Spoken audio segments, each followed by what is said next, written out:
Time for the final stage of the Apex Recreational Tournament Series 4 tournament. My name is Robert Marsden. I am here with Melacrit. Melacrit, welcome to the desk, man. Thank you so much. Thank you guys for having me. I'm so hyped to get into these games. And I watched a little bit of the back end of the group stage where Final Countdown was truly just bringing the lobby to its knees. So I'm curious to see if they're going to do it here again. Match point format as well. So definitely potential for a quick series if they pop off like they did in the group stage. Yeah, definitely continuing to do so. So just for the record, out of the group stage, they finished with 3 victories out of the 4 matches, and they finished with 71 points. The second place in the group finished with 45. Over on the group 2, though, we did have a team that we have to keep an eye on here in the final stage as well, as they had a 3rd, 2nd, and then 2 first-place finishes, respectively, coming in with 70 points. So definitely 2 big bulldogs coming into the final stage for sure going into this. Right now, we're already getting an early fight, an early scuffle here as LA Tech Red losing one very low as well. They seem to be holding for the time being, and I think they got a trade-off, but look at how low the Seer has gone. They got an angle with the Havoc and a nice beam here, but it isn't going to get the knock quite yet. They are still holding on, but the Crypto's not the best character to be fighting with. They pull it out, though, and Team Content has been eliminated, our first team off the map in Game 1. Yeah, early stuff going on. I mean, you have 20 teams in there. I mean, it's bound to happen. Everyone's just going to be contesting each other and trying to get some early positional advantages, get some of that loot, and get on the go. So Team Content, first one out. LA Tech Red, haven't seen much of them. We were looking at LA Tech Blue over on our group stage side, and they are unfortunately not with us throughout the rest of the series. But LA Tech Red seem to be kind of firing on all cylinders and continue to move on up.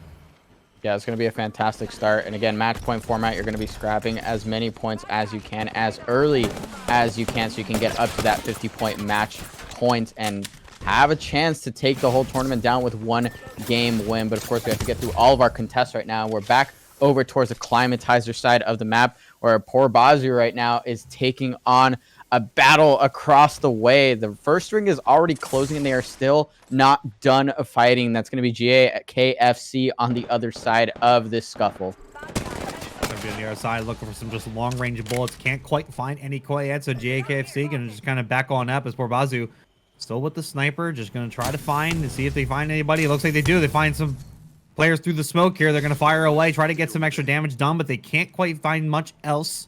Still a little too far away for a full-blown engagement, so they're just going to kind of wait this one out. They're just going to kind of see if they can get an opening here, and they might have one. They're going to start to push on up over by the galley, and let's see if they're going to be able to keep going here and try to get on this chase. Yeah, and it looked like Probazu did have a slight shield advantage there as well, even though we see that I stole the pants here as a pretty stacked up Prowler.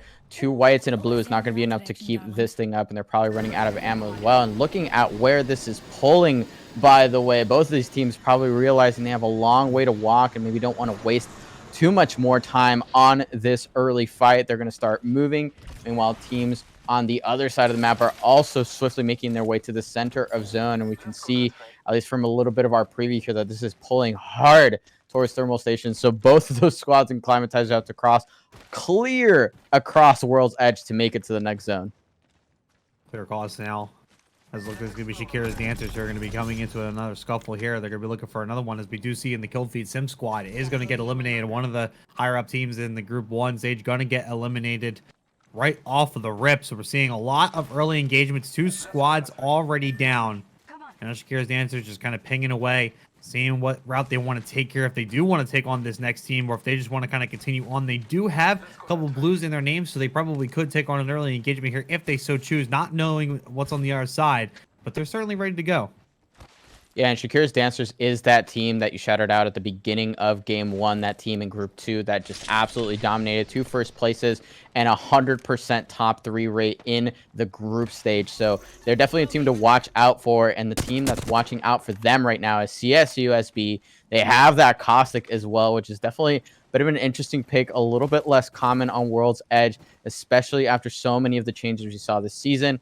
They're just going to skip on around. They don't want to mess with this. They want to continue to facilitate their rotate right now instead of taking too much of a fight. And honestly, probably a good thing, because Shakira's Dancers have done work on so many of the squads that they've 3v3'd so far.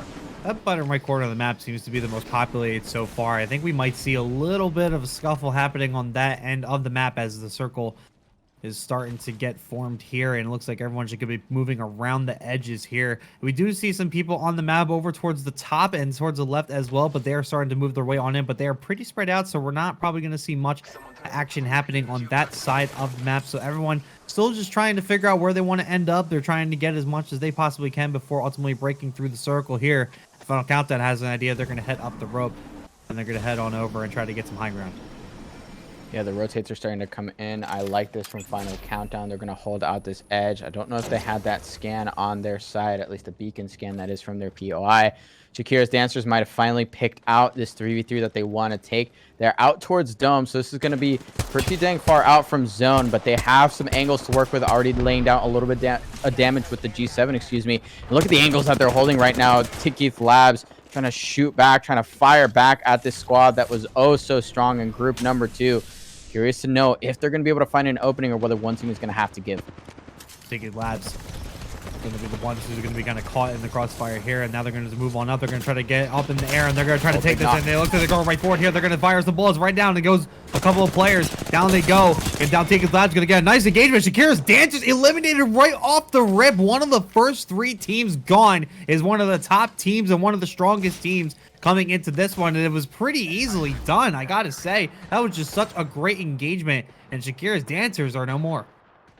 Yeah, that's a really early way to go out for Shakira's Dancers after, again, the work that they did in Group 2. We're going to see SLG fall as well up in the kill feed, and this is really starting to get crowded now as so many squads are starting to crash on top of each other. All of these rotates, especially the more sluggish ones that are sort of meeting at all of these chokes, are really just going to have to start to break out into straight up fights unless teams hit those Valkolts or start to hit some of those rotations. But, I mean, already Team Balls is starting to get kept out of this. Yeah, they kept out of it for now. They're just getting hit from distance, so they're just going to try to look to take some cover here and reevaluate where they need to go, start planning out the route. AMA also going to be taking some cover, seeing if they can find any chows here, if they can find any peaks to try to get some early damage here. They do have some good inventory on them. They could try to make a play if they do want to, but they don't want to be stupid now. They want to just kind of wait this one out and see what happens. Like you said, everyone's just kind of rotating over on the sides here. That bottom right corner is still probably the more populated area that we want to keep an eye on, and probably the place where we're going to see a lot of these early fights here. It looks like a couple shots are being fired here from KNAs. They're starting to move on up. Yeah, a lot of those moves starting to get made. You see there that team on the bottom left of the map. Big Valkyl there to get all the way back towards the southwest houses where they're going to hold up for a little bit. And yeah, I like that you mentioned that this team is playing it slow because they have 3 purple shields. They have the new castle there to sort of set up a defensive fortress should they need it.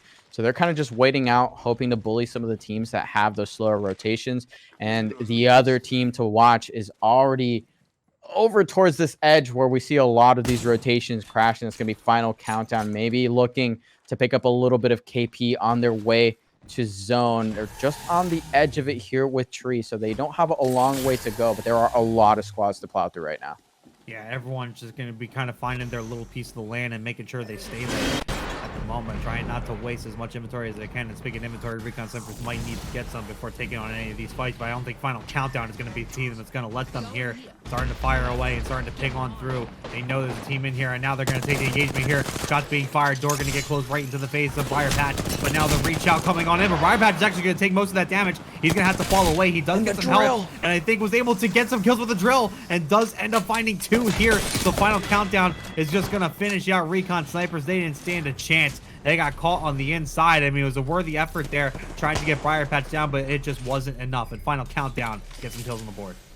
They also have a Kraber in hand. That Mad Maggie play was perfect, and they're already resetting for the inevitable third party that they probably saw coming. That's going to be Tikith Labs. Could Tikith Labs be the team that takes down our top 2 contenders from the group stage right here in game number 1? They've already got them surrounded, taking roof control right now. They don't really have the angles or really the tools to commit to an engage right now. Maybe a Horizon Ultimate on the horizon, but it's definitely a little bit tough here. Look at how they're trying to set up. They actually catch an open door and a big blast onto the Bloodhound, as well as a spray from that Volt on Find Yuki. That was a massive engage here. Not paying quite enough attention, and Tikith Labs is just breaking this wide open. Wide open, and they're going to get the bullets down. They should be able to take out these players, and it is Final Countdown. Wow. That's going to get eliminated early as well. So arguably not even arguably, they are the 2 strongest teams. The 2 strongest teams coming into this one are eliminated, not even in the top 10. Both teams out. And we are on board with the carry Alice right away. And I do want to mention this team as well because the story here is just absolutely absurd. This team in Group 1 missed the first 2 games due to technical issues. Came back and won the game they came back on. It was match 3 with 15 kills and ultimately qualified. So they are a team to definitely keep an eye on if they win the whole thing. That is one for the storybooks. Yeah, absolutely. And I love the composition, excuse me, that they're running here. They have that Watson to hold out in the zone as well. They're not really all that deep in it right now, and I don't think they have the next beacon scan or really the information that they need to commit to a spot on the center of zone. We see at least one team that's already propped up at the very top of thermal station, but here we go. These are the rotations that are going to start to interrupt each other. They're going to force teams into a coop of fights that they're not going to be able to get away from. They do have the Valcolts, and I think they might already be peeking at some of the other Valcolts and balloons that are starting to fly in. Sunday Scaries has a spot to hold in zone, but they might be looking hungry for kills here as GAKFC as the team being landed on by an entirely different squad.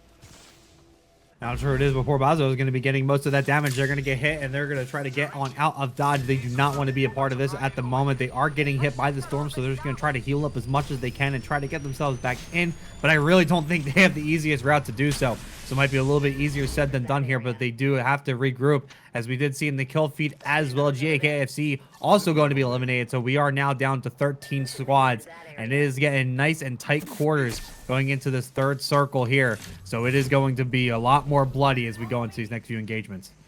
Yeah, 13 squads still up here before this ring 3 close in about a minute and a half. So this is where some of the very critical decision making for some of these squads is going to come into play. We can already see such a small area being crowded by so many squads. Ali's Kittens, definitely one of the squads that wants to get in a bit earlier here, but KMA is not letting them get away for free with the shots from the human, almost knocking one, and they're actually gonna potentially full commit on the aggression here. There is the Horizon ultimate. There are the nades that are gonna come down. Maybe an opportunity here for KMA.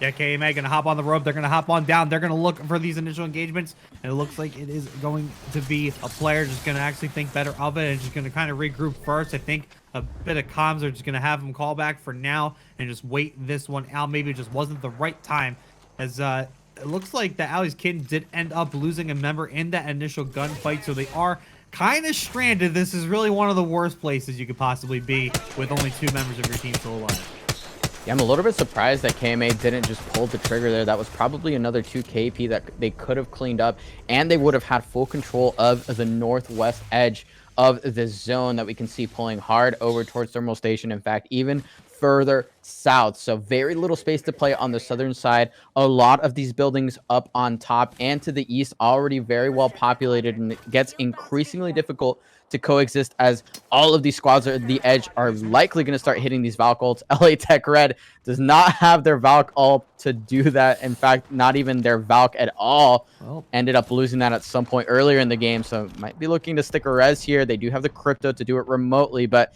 might not be in time, so they're just going to walk this one in and hope they find some space.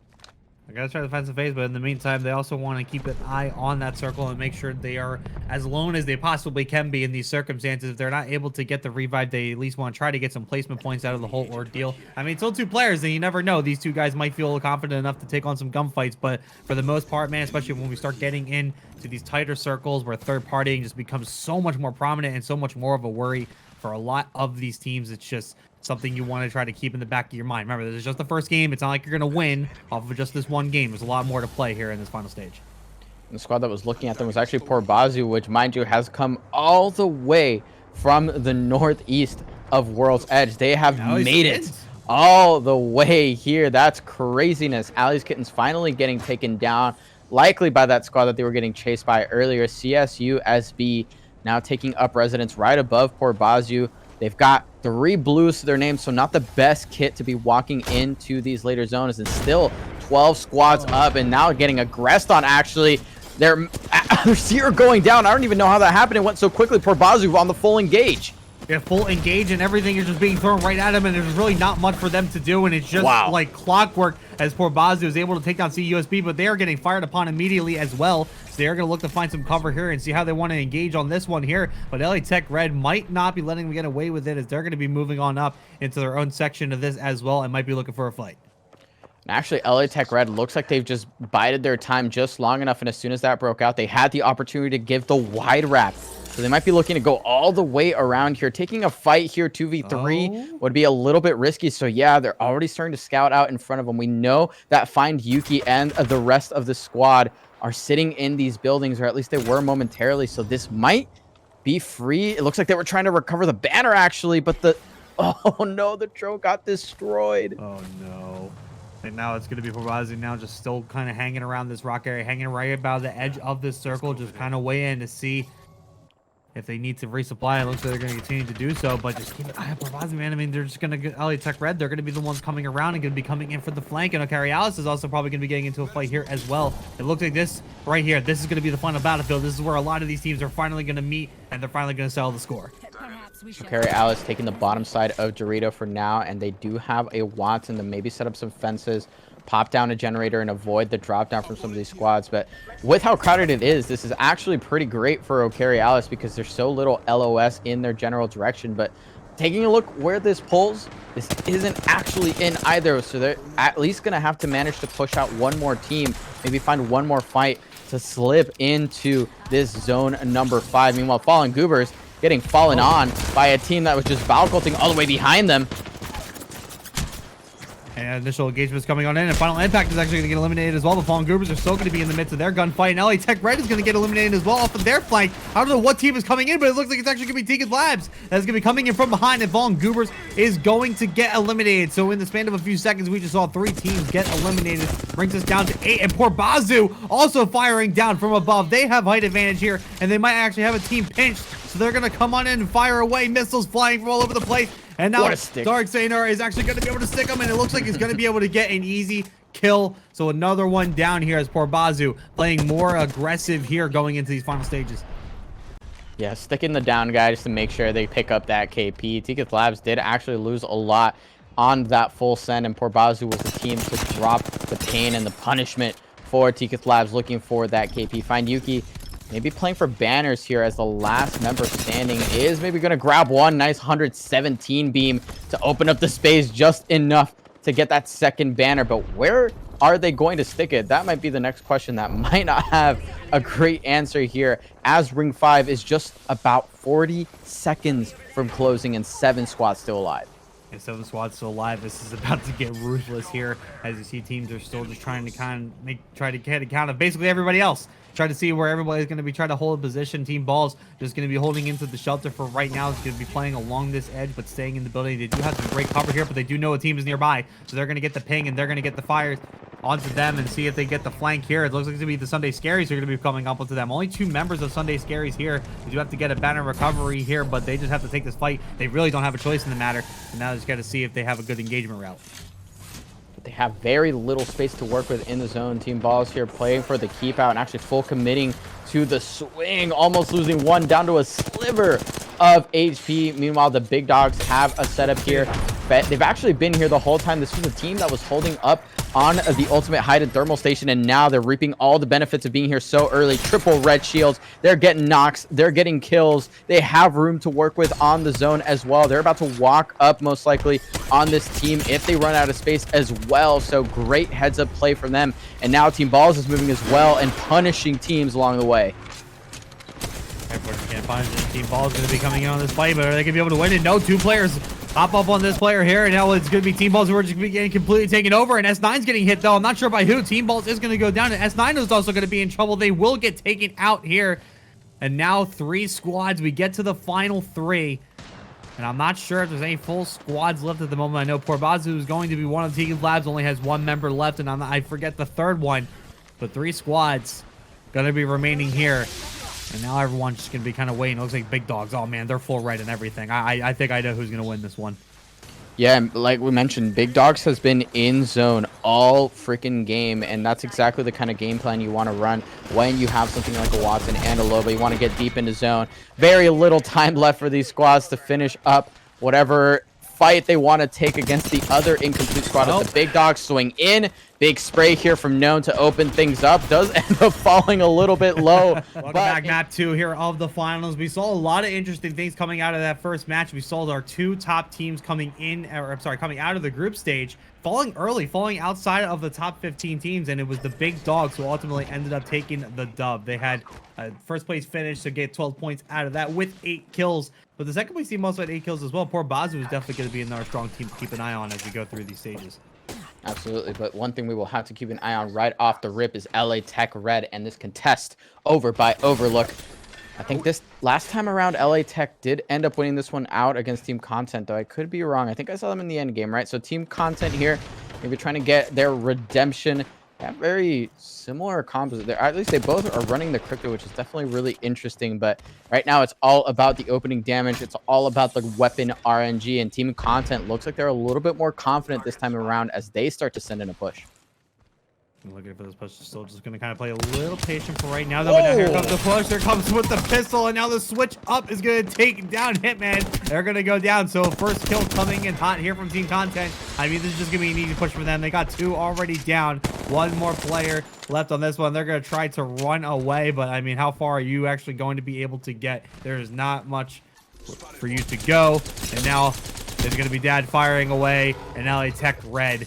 Just like that. I don't even think we've hit 60 seconds of in-game time yet. Yeah, LA Tech Red with the run back once again, winning out on this contest. I'm not exactly sure how they got a walk up like that so free. They actually had that team completely split up. That Crypto wasn't even near the other 2 members, so maybe a little bit of miscommunications issues leads to another L on that contest. Pop on over to our other contest of interest here for Bazu. Once again, they did end up finding their way into the late game in the previous game, even with how far away the zone pulls. So we'll see if they can also manage this once again. KFC, once again, 2 blues, or 1 blue and 2 whites. That's so unlucky, man. Back-to-back shield disadvantage right now. So they're just trying to use all of the position that they can to get an advantage here. It looks like they're wanting to get aggressive as well. So they've pushed them off for now. It might be time to send it in as well.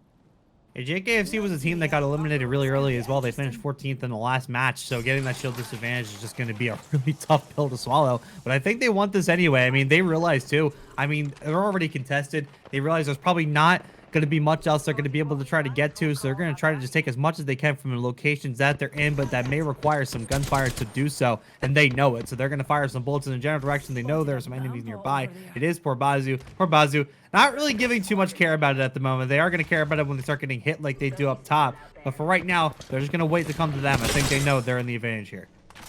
And they don't have the easiest way to disengage across this gap, but they do have that horizon. And yes, indeed, that's exactly what they're utilizing to get across to the domes. They might have a team member, a straggler here that is just completely out of position. Nice spray here, but the trade is there as well. So still pretty even here in terms of damage. KFC, though, trying to rip a bat is the Bangalore and almost gets destroyed for it. That was so close. Ryu's going to get hit hard, and GAKFC realizes they are probably going to need to really leave or try to figure out a way to turn this around. Eric is going to be running away, but he is just met with gunfire from all directions, firing on, and he's going to end up going down there. So now it's going to be poor Bazu ends up losing a player. Poor Bazu is the second player, though. Not sure by who, not sure by who. It's going to be coming into Actiboy, who's going to be trying to fire away. Might try for the revive here, I'm not sure, but they need to get some cover first. Smoke is in the air as well, so now it might just be your full-on retreat as GAKFC shockingly end up getting the most of this as Probazu gets eliminated and Sunday Scaries gets eliminated as well. Wow, what a way to turn that around. GAKFC seemingly turning mud into gold, but they need to turn this gold into diamond at this point as they are getting pushed on in. There was enough time in that fight for a third party to come on in. That's going to be Ali's Kittens starting to look for 3KP that might have been left behind. We're going to disengage for the time being, though. They're pretty healthy on shields as well, so a potential re-engage here. This is not a good situation for GAKFC. After winning such an extensive contest, they might be getting ultimately taken down for it as well. Ali's Kitten's going to be firing some bullets down below, smoke in there once again, but they are going to want to take this engagement. I think they know it as well. JKFC trying to do what they can to regroup a lot of what they lost in that initial engagement, but it's probably still not going to be enough, and I think they're going to realize sooner rather than later that they're going to be stuck. They might try for a little bit of a reroute here, but I don't know how much that is going to be able to serve them unless they get fully out of this position. And they have gotten the full reset here, so they're actually sitting pretty comfortably. And Ali's Kittens, both of them actually, not just Ali's Kittens, well out of zone right now. Not quite as far as it was the last time around. And actually, Mandy with no information here, just throwing the blind black hole and not going to find anything. In fact, not even close to their opponents right now who have already fully disengaged and might actually be hitting the crafter as well as Ali's Kittens continues to really just waste time right now. And I think they realize that as well. They're going to start hightailing it out of here to try and make a rotate. In the meantime, though, Shakira's Dancers coming back to form, taking out Team Content over here towards No Name Village. So they'll have 3 KP under their pocket. And they have the zone to work with as well. So not getting pushed in by zone either means they can fully reset and have a better chance than they did last time. See a lot of early engagements to kick this off. We're now down to about 16 squads left here. And taking a look at the map here early, everyone is still kind of spread out. So it's just a lot of those early contests that we're dealing with at the moment. But keep an eye over towards that circle right on the right side of the outside edge there. It seems like there's a lot of teams just kind of hanging around there and might be the ones that are going to be kind of kicking off the bigger battles that we're going to have pretty soon, actually. Once the circles start closing in and everyone starts having to force their way inside, I think this is where we're going to see the congregation of a lot of these teams. We actually have Okari Alice right on top of Final Countdown, one of our favorites coming into the finals here. Both teams really just in shambles in terms of shields, not the best situation. I do want to note that the team right below them, Final Countdown, actually running double scan with Maggie. That is just some crazy W key business. I'm not exactly sure how well it's going to serve them on a building like this. Of course, 2 zip lines really make up the majority of the interactions on this fight. We'll get to see if they can find a way to break this thing open. But for the time being, coexisting, being patient. I think both teams just recognizing that they have an all right spot in zone and really no reason to throw all that away and potentially give up space to a third party. Yeah, we can really just kind of go into a little bit of a peace agreement for the time being and just kind of sit back and stand by and just wait for other teams to kind of come on through, and then maybe we can kind of get into the whole bang here, but they're just going to kind of wait on by them. Meanwhile, Alice Kittens is definitely going to be getting hit. They're going to be getting hit by Fallen's Goobers, but Goobers is actually going to lose one. McDog goes down right away, but Alice Kittens gets cleaned up by the rest. Morph and Co just going to completely take down Alice Kittens. One of the stronger teams that I was definitely looking at going forward is completely taken out. But actually, one of the lower teams. I mean, Fallen's Goobers were a team that have just barely kind of got into the playoffs here, so we're not necessarily sure how they were going to do, but that was a really great engagement and just an overall clean play out of them. And that's actually great for them because now they control that entire northern edge with no contest. On the other side of the ring, though, we've got, or rather on the west side of the ring, we have Team Balls, who's currently taking a fight over here towards this vault. Actually getting completely naded out is Capybara, but holding strong for now. And they have the Caustic as well to maybe fend off the squad a little bit better, a little bit stronger here with the gas. We'll see if they manage to survive that one out. They're still not in zone, though, so they will have some walking to do. Checking in with Final Impact and checking in with some of the squads over here on this eastern side. It's about to get real freaking crowded. It is, and the Bulls are going to start to fly as everyone trying to make some space for themselves here. Team Balls is going to kind of hide in this room on the side here. The Sim Squad is going to be the team that's going to engage on them here. They're just going to kind of wait around the outside right here in the caves, trying to see if they can get any initial picks. But for the most part, they're set to go here. 2 purples on their team and some blue here for Quars, so they definitely could take the engagement if they so chose, and they probably want to at the moment in time. But what they don't want to do is have that happen. They do not want to get picked and lose a lot of their shields to kick this off. So just a little bit of a regain here as they try to reconvene and figure out how they want to approach this. But from right now, it seems like a couple players of Simsquad are actually going to be bailing out of here. Yeah, and it's a really difficult situation to manage. Again, the Caustic can take up so much space, especially in such a narrow tunnel where you really can't find all that many angles. At best, you have a truck in the corner of a rock to work with to try and take down 2 big shields. We got gold and purples, as well as, of course, Capybara on the Caustic. So great defensive composition here. And going back to what we said earlier about the previous squad, I think Sim Squad is really burning a lot of time here, and they don't really have the tools to break this open. So finally, Team Balls is the one that's going to start making their move. They fended off this squad for the time being. And Sim Squad is actually going to commit to this walk-up as well. I'm not exactly sure what they're hoping to gain from this. Starting to waste a lot of time. Double scan with the Bangalore as well. Man, these compositions are aggro 101. I think everyone just wants to get in and gritty and get as many kills as possible. I mean, is the name of the game at the end of the day, but you also got to keep an eye on positional awareness. If we're just kind of chowing everything, I mean, there's not going to be a lot of points to gain, especially if you lose a lot of those initial engagements.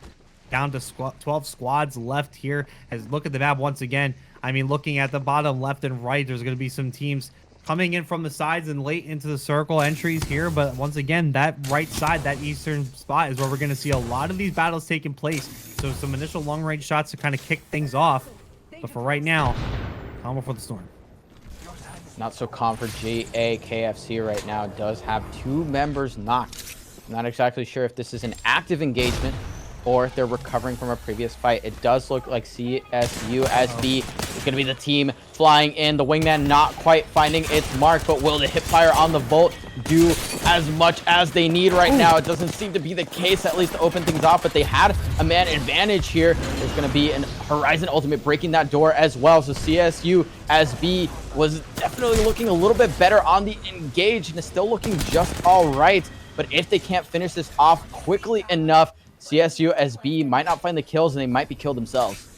Now trying to regain a little bit as they try to recover the dead and try to get themselves back into a better position. We turn now to Fallen Goobers, who are also firing at a squad in the distance over by these rocks. Not sure who it is at the moment, but they are getting some hit points, so they are able to cause some early damage here as they try to drive this team away and open up a bit of a passage as they can get themselves inside of the circle so they can get a little bit close to tight quarters and get some better engagements. Fallen still just not letting this guy go away. They're sliding down now, finally probably able to get out of dodge. Maybe a couple extra bullets, couple extra hit points to send him home with. And now everyone's just conversing on that southern edge of the circle. And there's actually quite a few buildings to play in a zone like this. We're comfortably into that fragment west region of the map here as this map starts to close.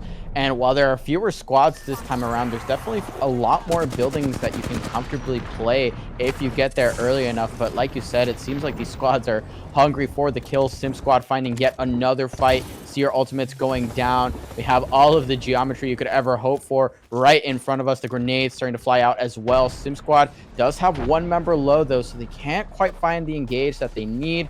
They're keeping this team outside of ring though, which might be even more important right now. We'll see if they can capitalize on this opportunity or whether they will just make their rotate on out of here. Decisions for a lot of these teams right now as they try to figure out the best way to go about their business and try to get this done. Everyone just kind of holding into their own position here. Ticket Labs might be hanging out some players here to try to attack this side. It looks like we got some abilities going out here, and it looks like it'll be Yuki who might be the first engagement here, but he is getting hit from the side. The Ticket Labs might be looking for the engagement, and Dord gets absolutely smacked, losing a lot of health and all their shields on that one here. So now maybe thinking twice about this one. Not sure how much damage they're doing on the inside, but they're going to find out. They're going to push up. They're going to try to take this engagement right here, right now. Yuki's going to be the first one on the inside. Try to go around here. Door trying to fire through the window, and now the flank comes on through. But a re-engage here as Secret Labs heads for the skies. They're going to fire down. Hellfire from above. They're going to just continue to fire into the back of this squad. And Secret Labs going to just completely take them out. They're losing 1, maybe 2 now. SLG gets eliminated. Adord still up. Has KMA now to work with this. They're now going to rush in full purple shields. I think I know how this ends. Yeah, there's 1 member left, and all of that really fell apart with that sloppy Horizon Ultimate. It looked great going into the truck, but in fact, that was actually their downfall because it got broken immediately. They got no value from it. If they would have put it right outside the truck, you can't shoot the thing, and all the grenades would have hit every single member of that squad. So taking a little bit too long. They do end up finding the KP, but they are going to get just absolutely obliterated for their hubris here and no longer have really any presence on their way to zone. Final Countdown, though, does have a charge rifle and a 3x on a hemlock, so plenty of presence and plenty of opportunity to continue to level up those Evo shields. That's 2 blues and a purple. Earlier, we saw them on 2 whites and a blue, so definitely stepping their game up for this potential end game that they're very close to finding themselves in.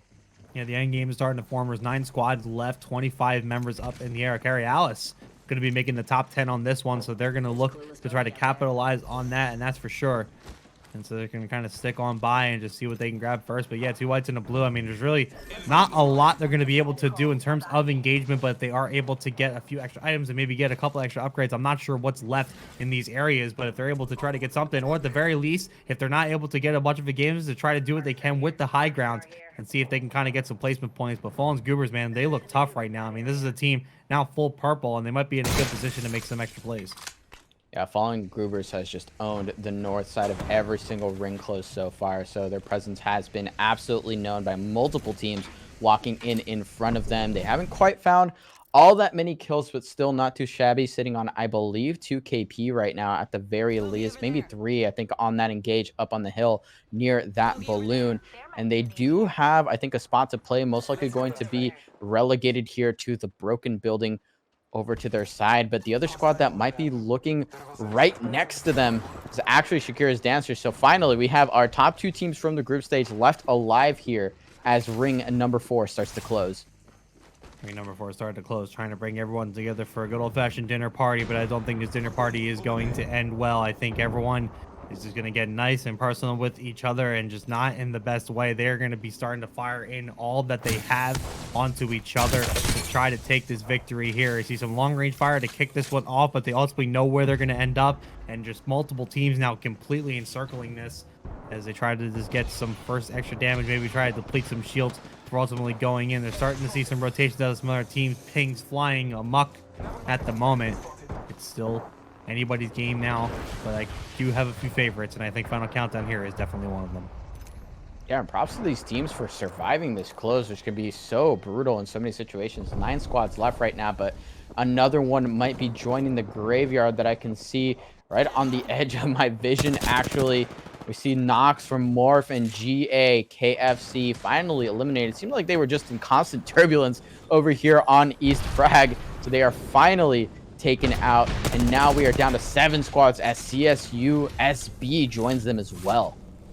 CSU SB going to the graveyard. KMA, another favorite team to keep an eye on here. And oh god, we have like 3 squads happening in that one circle. What is happening below? But meanwhile, it's going to be Shakira's Dancers that are going to be taking off. It looks like it's going to be, I think it's Fallen's Goobers that are actually going to be getting into a fight with this. Fallen is going to end up falling, and Shakira's Dancers continuing to fight on through, looking for those other members. Not sure where they're at the moment, trying to find the ping, seeing if they can find these other players. Not sure where they ended up going, so they're just going to kind of regain and recharge and see if they have anything left. But McDog and Morph still up. They still have full shields as well, so they might be able to re-engage this, but 2 against 3, it's a tough course to take.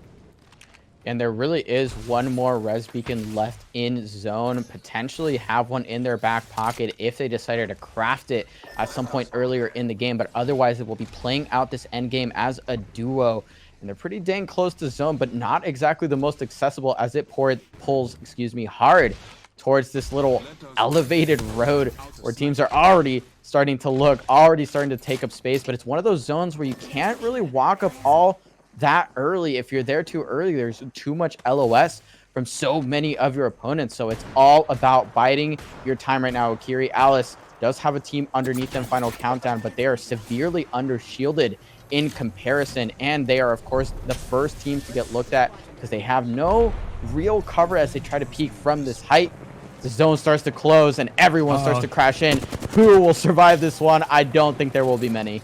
Not many at all. The crash comes on in the initial engagement. City's actually caught in a really bad spot, falling into the circle with 3 members of an enemy team below. And now Carry Alice going to get into the gunfight. Team Ball is immediately eliminated. And there goes the Carry Alice as 2 go down. And Mr. Soda is still going to be the last one up. Final Countdown, also a part of the wreckage, as they're just going to kind of wait on by. They did lose a member, so there are 2 more left on Final Countdown. So we're seeing a lot of issues where we're seeing weaken with not killing for a lot of these teams, a lot of fractured teams. And we got 6 squads and 14 remaining. There are a couple solo heroes trying to make plays here. Yeah, we have a duo on the east. We have the only 3-stack Shakira's Dancers, I believe, up on Broken Building. Fallen Goobers, yes, they are still holding on to every scrap of save space that they can take. Shakira's Dancers, great position here, but they're going to be one of the first teams to have to move as well. And then, of course, we have the shambles over from the Zip Building. KMA, another full 3-stack, excuse me. So I was actually wrong, and the team that's seemingly closest to that center zone right now is KMA. Yeah, KMA are fully stacked as well, so they are definitely going to be one of the favorites in these next few engagements. So keep an eye on that. Here we go, 6 circle coming in. Everyone's going to have to be in the middle. We are going to be hitting this place of grass here as everyone is going to have to fire at each other here, and the KMA is doing just that. What a beam on Taber by Briar Patch, who's going to fire away and take one down. S9 had a bit of a quiet game so far, but they're going to get hit from the back. They're going to try to retreat, but I really don't think there is much left that they can do here. Fallen Goobers is finally fallen here. Ogiri Alice actually doing what I think so many of these squads should have done, and is just wait, just be patient, because look at all the work S9 is having to do. Look at what Shakira's Dancers is doing to all of the squads on edge. In fact, Ogiri Alice might outlive Final Countdown here, who had a duo to their solo, and now just playing the knockdown of one of their fallen comrades to try and find their way into zone. They will finally be eliminated. We're down to the top 3. Down to the top 3, Shakira's Dancers trying to fire away. They're not done yet. They are fully redded out. They could definitely make a play here if they so choose, and they're definitely starting. They're trying to get those first initial hits. So Carrie Alice actually going to get eliminated. Final 2, 3-stack on 3-stack at the moment. Not sure what the stats here. Teammates with Shakira's Dancers have the flight, so that's going to be easy pickings. Looking for the final 2 here. Pings galore, and I think the writing is on the wall. I think Shakira's Dancers are going to take down KMA. 2 goes out for KMA. 1 more player left. It's going to be Human trying to run away, trying to regain, seeing if they can get anything done, trying to fire onto this one player, but I think it is just... Oh, no, wait a minute, what? KMA clutched it up? Oh, my God! KMA has won it! Series That 4. was huge. And we saw a lot of interesting things happen towards the end of that one. KMA clutching up there at the end, taking down Shakira's Dancer to ultimately take that dub there in the second map. So shouts to them. But it's a very competitive field here. I think we can say that for sure. Yeah, it's been a blast to watch these games. A lot of teams that are definitely holding on to a lot of the fundamentals that you really need to succeed in Apex Legends, though. Of course, we see a little bit of the opposite every now and then. Definitely a very competitive field, and a field that's more than willing to fight. Speaking of fighting, based on the maps that we saw, I think we might have a contest fish farms. I think we have a contest over towards Cenote Caves. There might be a lot of action early here as we drop onto our first game of Store Point. Hey, it's the type of games I like to see. I like to see some action here early. As much as I like the strategy that I see a lot of these players coming in with, I definitely like to see some gunfights. I mean, it's what we're all here for at the end of the day. Now, the team content are going to be the ones who fire the first shots heard around the world. They're going to get some shots down, a lot of them actually, as that player is going to run away. And I think Sooner actually wants to take this chow. Yeah, team content already walking up, looking to take up this space. They don't have the best weapons, but they do have a very nice knock to start, and actually seems like it's going to be more than enough for them to be willing to take on the fight. In the meanwhile, Sim Squad actually gets eliminated. Team content on the push might be taking out another team themselves, and actually the gravity cannon on the back of the map, I think, is going to potentially save this squad from getting wiped instantly. And yes, indeed, that duo has just blasted on out of here, and we'll pop on over to the other contest, which is actually right up in front of where they just blasted off to. Yeah, and Team Balls are actually going to be getting into some hijinks here as they're going to move on up, and they know there are enemies there, and they actually might have a good shot at this. They know they're out in the open, so they're going to take the high ground here. They're going to get up top and fire some bullets down below. This might be a pretty bloody gunfight, and I think Team Balls are going to be trying to get as much as they can on their lips here, but Capybara is actually going to get hit, but is actually still going to win that gunfight, so good start.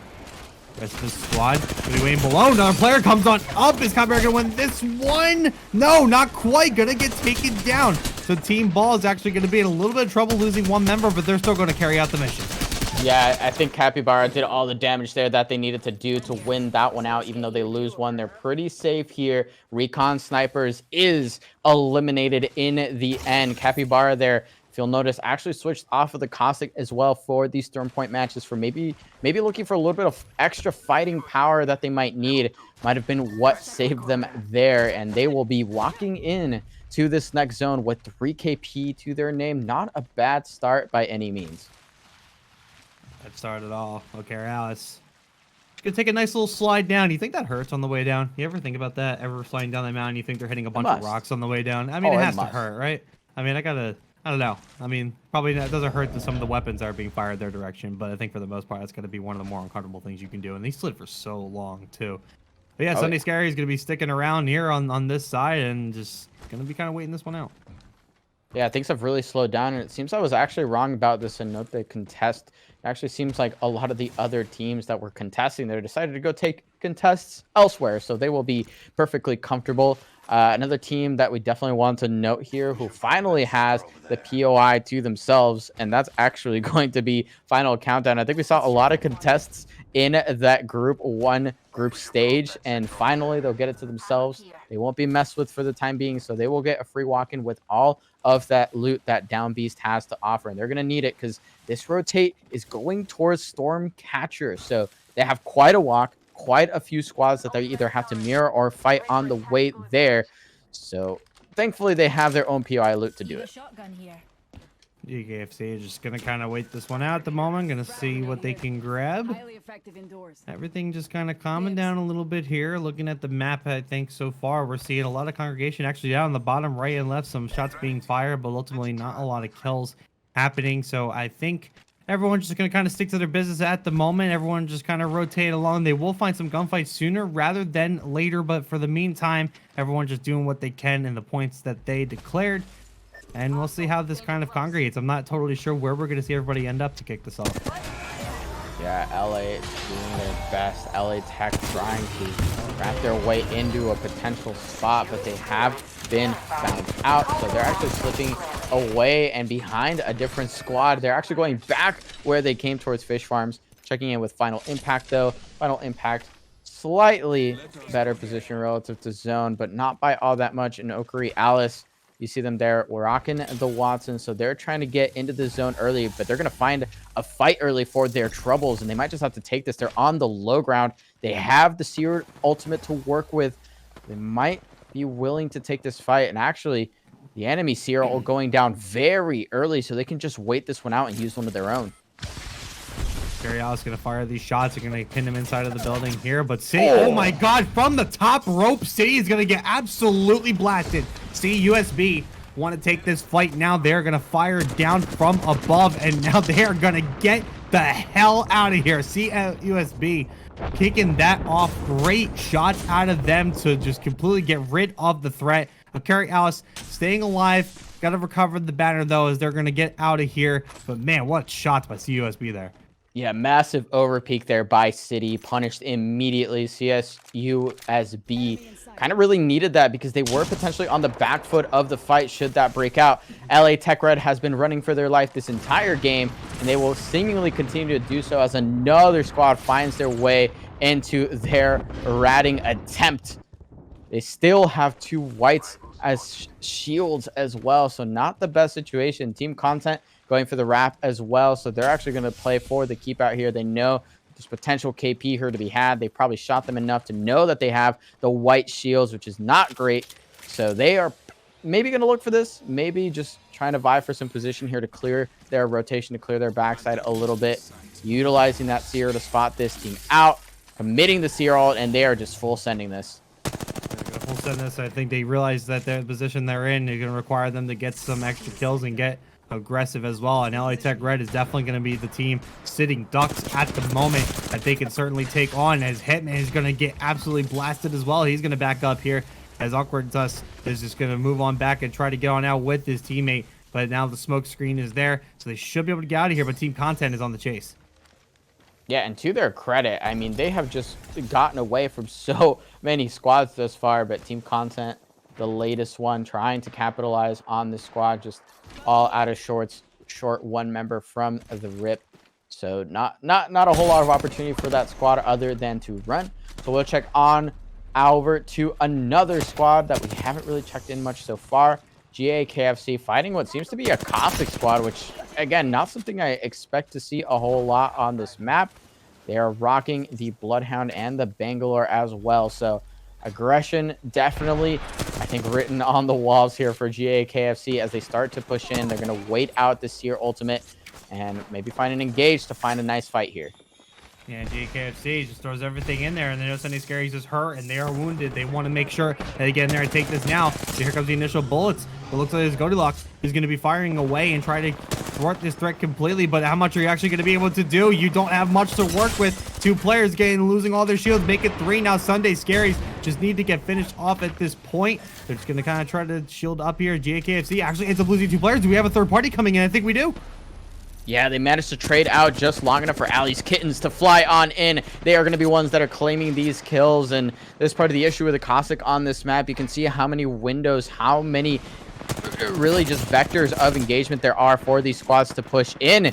But Allie's Kittens might have bitten off more than they can chew. They haven't even finished the squad that's on the inside, and Chicken Tendies going down as well. So Sunday Scaries still holding on here, still taking names, picking up KP. They're up to, I think, 4 right now, at least from what I can see on their Valkyrie. But GAKFC is still alive. GKFC is going to stay alive for now. And, man, they are just getting blessed at the moment. They are going to try to work with what they got and try to regain here. Checking in now with Team Balls here. Sunday Scaries staying alive as well. They were almost dead on the inside as well. They lost a lot of their shields early and weren't able to get much going. But ultimately able to survive. And GAKFC probably going to go in for the retrade. They want these kills. They want to get on them here. Let's see if they're able to do so. Firing bullets on the inside. Eric is going to take a lot of that damage, though. So just barely stays alive. Now Ryu is going to be in some trouble basically by himself here, but is still going to try to get some damage. Now regroups with Eric here for another attempt at this. Not a great start to this push. And I got to give credit to Sunday Scaries. Say what you will about the Caustic, but they are making it work fantastically here. But they're making it work outside of zone. Round 2 closing, and they've managed to sneak out in front of the building right underneath the noses of, I believe, 2 squads that were in absolute shambles here. Maybe GAKFC fully disengaging by this point. Final Impact is eliminated. They outlive, they survive, they pick up KP, and they are out of there. I mean, I haven't seen such a great disengagement like we just saw out of that squad right there. They were able to get out of dodge when it was almost certain death there for Sunday Scaries. But what a thwart of the threat that they were able to pull off to get on out and regroup. And now we check in with poor Bazu, and they are eyeing up a squad through this door. I mean, they just know he's there. The pings are there. They're just waiting in for the right moment to strike, if there is a right moment to strike, as everyone is just kind of waiting and standing by. And they have that next ring information there. You can see on the top left, this is actually pulling hard to the east of Command Center. So one of those zones that is so difficult to access, especially if you're not there early enough with something like a Watson. So poor Bazu making a fantastic decision here of making sure they keep this team pinned. Fallen Goobers, the team that is getting pinned currently, they don't really have the angles that they need so far, and it's definitely a bit of a risky push because there's teams that can still zip up from underneath them as well. So Fallen Goobers potentially stuck between a rock and a hard place here. Gonna have to commit to something, potentially a fight or potentially a Valcolt out the back as soon as they see where this next ring pops. His Kittens going to kind of heal up right now. I mean, this is another time where we see how his Kittens completely stacked at the moment. So they're definitely going to be a team to keep an eye on for sure as you start these initial engagements here, trying to fire over this player above the rock. And he's going to fire some missiles and explosives and try to get some damage done. And it looks like they're going to break some armor here. And Mandy's going to be looking for that initial gunfight. Just wait for the rest of the squad for right now. They don't need to necessarily rush this at all, as Big Dogs ends up getting eliminated. Our match 1 winner gets eliminated before the top 16 getting taken out. But now here comes Allie's Kittens. They're going to take this engagement. Yeah, that was great opening there from Mendy, and they are just working this fight. They are being slow. They're being meticulous, but perhaps a bit too slow because Sunday Scaries is going to hit yet another Valkyrie to get out of dodge. Once again, this time even closer to zone. And they might have this spot open. You can see the pings there. Yes, they're going to be able to play right underneath Stormcatcher should they choose to do so. Or they can swing out wide to the right side where there's a little bit more space and maybe slightly better opportunity to fight their way into the next ring. Oh, and SLG just completely taking out Team Balls, and they're going to continue to get onto this engagement here as they move on up. What a good play out of SLG as they're going to look to stay alive in this one, and they have a lot of inventory to work with as well. Back without his Kittens there, and they're going to just be playing some PvE here. Just going to get some additional things to work with, get some nice fun items as they continue to move on and make progression over in their area of the woods at the moment. So a lot of teams here just still trying to regroup and regain themselves here, but there's definitely a lot of strong teams that might have good positional advantage going into these final circles. And you have SLG here sort of mirroring them on the other side, actually getting their walk up in a little bit earlier. But speaking of brutal zones, this is going to be an absolute bloodbath. Once teams realize what is going on and where they're being forced to play, it is going to get impossible to coexist. Shakira's Dancers on the bottom side, where we actually saw that other squad that we were talking about a little bit earlier. We said might get zipped on from below. Shakira's Dancers trying to clear this out sooner rather than later. They're not going to wait around for this ring to push them in. And look at the swing from Shakira's Dancers. Yeah, they're going to move right on in. They're going to fire away, and I don't think this team has anywhere to go. LA Tech Red gonna get cleaned up. Long range battle. We don't see a lot of that. We've been seeing a lot of close quarters action, and Shakira's Dancers still going to be involved in the gunfight, though. I think it's CUSB that's going to be in their wings here.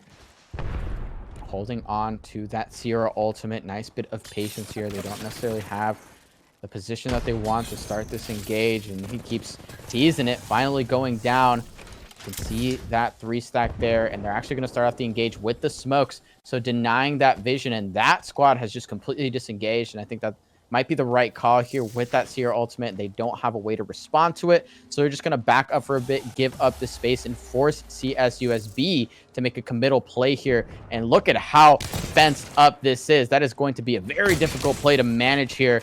It looks like they're looking for it, though. It looks like they're going to commit. Man, they want this so bad. They just didn't care. They started shooting down the fence like, no, we're coming to get you no matter what. So now they're just going to shield up and get on through. The fence has to go down, though. Shakira's Dancer still firing away, though. And see if what they're able to do with this one. They're just going to kind of wait. Now here comes the push. Shakira's Dancer going to try to get the shots on, but they are going to get hurt in the process. Are they able to stay up and alive? A little bit of hesitation now as both teams trying not to overcommit to this. Shakira's Dancers are in such a boxed up location that it is going to be a good hold for them unless USB has something to say about it. Yeah, big swing there. Actually, both teammates swinging in at the exact same time. They did find a knock on the other side of this little bunker, but they managed to completely demolish Shakira's Dancers, and CSUSB, their gamble pays off, and they managed to claim those 3 KP and a little bit of extra room to play with into this next zone. Hitting the top 10 mark, looking at the player count, 23 left up right now, getting into the 4th circle here, and I think I 100% see why now. This is about to be a bloodbath for all of these teams. I think we're going to have another very chaotic ending here on map 3, but everyone for right now is going to make sure they are ready for it. No teams playing over towards Thunderwatch right now, so Tikith Labs going to try and claim a spot sooner rather than later. They have the new castle to set up a temporary home as well, paired with the Watson. So not the worst kit to be working with to make this play. But if they commit too early and there's too much LOS coming their way, they could just get absolutely blasted, walls and all. Walls and all, final countdown. A team to keep an eye on going into the final few squads. They are a team that is not to be reckoned with whatsoever. They had a bad start to this final round. They started 15th, and now we're finished 4th in the last match, now in the top 10, but they're getting engaged. They're going to try to take this out. I think they're going to try to put everything they can down and make sure they're not going to get hit. Not sure what squad this is, but they are going to try to take them on anyway, and it looks like they're getting hit with basically everything at this point. And they actually just got Valculted on clear as day. Right on top of them is poor Bazu. And poor Bazu really just has one fence to work with here. So the right nade or really just any sort of spray here coming out could definitely demolish the squad. And there it is, already a very swift knock onto Axe POI, and final countdown has to clean this up sooner than later, or they're going to waste way too much time and way too much focus as other squads start to fly in there. We see yet another straggler team for Bazu finally eliminated, but now the third party coming in from behind them. They do manage to spray out so much damage, but will it be enough to defend and find the knock? There's one, but there is not two. Fallen Goobers living with just 10 HP. Holy crap, 10 HP. Fallen just stays alive. 2 of the teammates are down. Should be able to get it, but the CUSB is going to be coming up top and probably get this cleaned up as well. This should be easy for him. Going to fire away, and this is an absolute bloodbath to kick this off. And we saw 3 squads essentially going down in these first few battles. Oh man, that is just so tough to watch. CSU SB does actually manage to find a push here, but not a clean one, and they actually lose their Valkyrie in the process.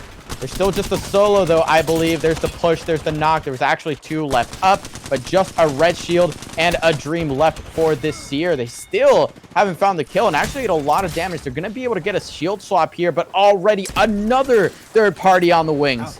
Allie's Kittens coming on in from above. They're going to take down 2 right away. They're going to be a problem to deal with as Allie's Kittens. It's only one more player, though, and it's Mandy, who is continuing to cause some havoc here and is still being an absolute nuisance. Now finally taken out there as Ace also goes down on the inside. Not sure who is fighting who, but I think we have more parties joining the battle. Yeah, now this is just completely broken wide open. Everyone wants a piece of this KP pie. And as Ring 5 starts to close away from all of this, mind you, Allie's Kittens does fall. We're down to the top 5 squads in Ring 5. And definitely at least one squad in absolute shambles here on the northern side. Absolute shambles indeed. But now the fighting continues on by the rocks here. Firing away. 2 squads just going at it back and forth, but keep an eye. There's still more squads on the outside. Tegan Labs is going to be one of them here. They're going to get taken down here. 2 more players up for that team, but GAKFC is going to face the music on that one, but Tegan Labs is still being attacked here. Not sure what squad this is, but now 2 players go down for Tegan Labs. 1 more left. It's Yuki. Yuki, definitely a strong player to keep an eye on. I was going to try to pull up a miracle, but you basically have to pray to whatever God you pray to try to make this work. Oh, he's making it work for the time being. Finally, they thirst that Newcastle on his squad, and they're about to finish off the Valkyrie as well. KMA holding strong and actually 3 up still. No knocks to trade out here. So Yuki is going to have to do, as you said, they're going to have to make a miracle happen here, and that miracle will not come through. Tiketh Labs eliminated even with that Newcastle and that Watson. No amount of defense was enough for what is most likely just a big Horizon engage, absolutely blowing up that squad. We had a decent spot in zone, and we're down to the top 3. 30 seconds left before the final ring closes. 30 seconds before the final ring closes in. Yes, 3 squads here, and it is just open dirt and field. A little bit of cover here, a little bit of high ground to work with, but otherwise, you ain't got much else. You got to work with what you got. It all comes down to this, and there are 8 members up, so I think we have maybe 1 or 2 full teams here. I'm not totally sure. We'll have to take a look here. KMA is going to be one of those teams. Again, a team that just absolutely could take this all the way home. Winning the last one in the most clutch way possible could absolutely repeat right here, right now. CUSB is the one without one of their players, but they are still in a strong position to try to keep this hope alive. Yeah, they've done a great job. They've soaked up all of those resources now. 2 reds, and they're going to have to make them go the distance as a duo. Look at how low a member of KMA has gone. That is a knock. That is going to be 2 knocks, and there will likely be a third. KMA obliterated off the face of the map, and now it's just a 2 versus 3. Is USB going to try to fire away first to see if they're going to be able to pull this one off, but they just have players all over the place, and they're going to get hit. All shields are down here for Javelins. Teammate is going to have to do some work here on the side, but I think we have a little bit of action happening up top, and Nicotine's going to be kind of cornered here, and they're going to surround him. He's on the edge of the circle, and now they're going to push the final push. Who is it going to be? The final push comes on through, and the Sunday Scaries. I mean, RTS number 4, game number 4, second match of Storm Points, and we are potentially on the brink of having a team on match point this time around. Yes, we are looking at the scoreboards there. KMA sitting at 43 points. Remember, 50 is the threshold for a match point, and they are basically just a few points off. So even just a good placing out of them, even if it's not towards the top, can certainly get them over that threshold with a few kills in their name. Below that, we have two teams tied for 31, and it's going to be Shakira's Tiny Dancers as well as CSUSB. So they are likely, unless they have another good showing as well, not to pull on this one. KMA likely to do so, but they certainly could do it here. So certainly up in the air for the rest of the final stage here. Looks like our contest fish farms has actually not gone through this time around. So those teams maybe opted for a bit of a handshake situation, just giving it up. And we now have a squad coming out of Thunderwatch. So for all intents and purposes, I think our only contest might actually be 2 contests. Team Balls actually almost winning it out last time, and they're about to win it out again. Look at the damage coming out from Capybara once again. The Eva and the Flatline combo just doing work right now. They've slowed things down just a little bit. He's actually trying to re-peek here with absolutely no health left. Grim, though, swinging in from underneath. Recon Snipers is going to lose out on the contest once again. 3KP to Team Balls. Yeah, Recon Snipers just not ever getting anything going on that side. It's got to be incredibly frustrating for them. I do not want to be in their comms right now, but now Sunday Scaries, the previous map winner, is going to be in some trouble here on the bridge, but they do have a nice narrow sight to kind of shoot down at the moment. Let's see if they want to try to take this on, but looks like actually they don't have a choice. Yeah, and they've actually lost that on their Caustic already. They do force one of those team members to drop down, and now they're the ones doing the swing. Down to just 15 HP. They get the knock, but they lose one in return. They have to stick this quickly. They don't have a whole lot of time. That zipline has already been taken by the enemy Caustic. They have had just enough time to pick them up, but immediately going to go down once again. Sim Squad still has 2 members up, 1 member thirsted, and they have the shields to potentially recover this. They don't want to give up too much base for far too long, and the swing is here. They are trying to clean this one up as fast as they can. Oh, this is getting played so well. Little to no health, just kind of peeking, shooting and backing down. Ends up working here for Sim Squad as Sunday Scaries eliminated at 19. I told you it was anybody's game, and Sunday Scaries proving that right there. Sim Squad making a nice little comeback here as they take down the previous champs. Yeah, great start for them. Great way to take out potential champions. And it looks like LA Tech Red might also be on their redemption arc. They catch this team out at Fish Farms, trying to craft up their shields. And that Maggie was doing work all the way through the wall, but maybe being punished for their over aggression already. I don't exactly know what was going on with their Seer, but caught way the heck out of position. And now LA Take Red on the back foot of this fight, giving Team Content all of the incentive they need to push in. And look at this composition. They have the Revenant to make this happen. There is blood in the water, and Team Content smells it. They're going to be moving on up. They are going for the chase. They are running and running and running, trying to grab this squad from running out of dodge. The Team Content probably has one player corner here, and there goes LA Tech Red. A little bit of extra love at the end there. Seals it up for Team Content. Good start for them as they're going to take their position. So immediately losing 3 squads here on map 4. A lot happening by that one area here as we move up towards the top. Fallen Goobers. It's going to be the team who might be looking for an engagement next. Yeah, and their Seer just getting caught out of position was the nail that was moments from being slammed into that coffin.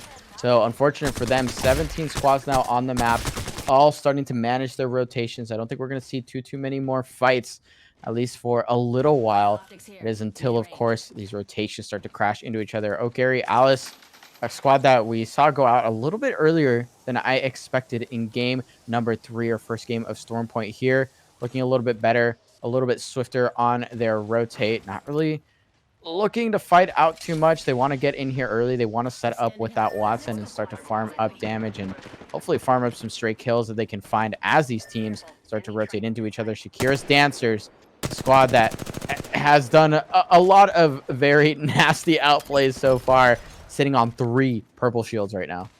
Purple shields. I mean, Shakira's Dancers got to be feeling good about themselves right now. They can kind of just chill out a little bit as they start to make the rotations. Definitely still going to fight for some position, but for the most part, they're in a good spot where they don't need to really get in and get greedy with anything. GKFC is also in the same situation, seeing them purpled up as well, but they're going to immediately take an engagement here over across the pipes. Yeah, and this is actually Sim Squad that we saw win out this contest just a moment ago. Not even a couple of minutes between GAKFC walking up and them finally defending the contest. So unfortunate for them. They're going to be running for the hills, tail tucked between, as this triple purple squad is going to fly on in. Yet another squad is looking this direction. Allie's Kittens with a charge rifle starting to lay down their hurt as well. They're going to slow things down for just a moment there. No reason to get too greedy with this push, and they now know most likely that there's 3 purples across the way. So holding on for now, getting good looks here, trying to clear out that side as they have a bit of a walk to make themselves. Those kids just, you know, dipping their toe in the water before hopping on in. You know, you got to make sure you know what you're dealing with before you take care of it. Sim Squad, though, speaking of taking care of things, I mean, you have 2 bounds. You got to try to recover to try to get the revive here. That's going to be all up to Eclinia. Here is going to try to get them recovered. No shots being fired their direction for right now. So should be able to grab them and do something with it. But I mean, you're in the look at this pit that you're in right now. I mean, you were just kind of in the middle of nowhere. You got to try to get yourself out of there. I do think there's a redeem nearby that they can use for this. But right now, Sim Squad is going to be in some trouble, and they're going to have to do a little bit of work to kind of regain and get themselves back to where they need to be in order to take on these next few fights. Oh man, none of the teams have left either. They're actually both still in the general vicinity. No. So while we see the Bangalore play for banners and maybe to play for a big res play, we'll pop on over to Fallen's Goobers. Starting to look over towards Stormcatcher, and actually the ring seems to be pulling this general direction once again. So Fallen Goobers, definitely a decent spot. They were holding this earlier, if you will remember. They had a team, I think, or maybe they were the team that was a bit pinched up in command center. Now they're the ones that are commanding this height, trying to get angles, trying to get information. And yeah, as they see the ring pop here, most likely trying to find their way into this next ring, because it's a lot of chokes, a lot of open space that are going to be a little bit difficult to manage.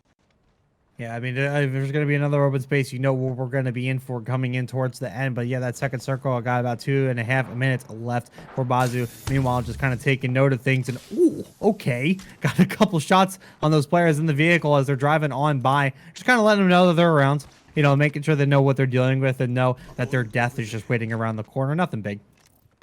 And I'm honestly not 100% sure what that what that Trident team is doing, because they have just swung clear past where the ring is over towards the north side to where the ring definitely is not. So maybe they know something that I don't. We'll wait and see how that turns out. But yeah, a lot of these teams finally starting to make those tough decisions, make those tough rotates. We see Team Content here making a tough push. You're actually very, very far away. Oh, Tiki Labs. Revenant ultimate, and I think it's going to be close to running out by the time they finally get to whatever squad they might be pushing in. But yeah, Tiki Labs actually eliminated in the meantime.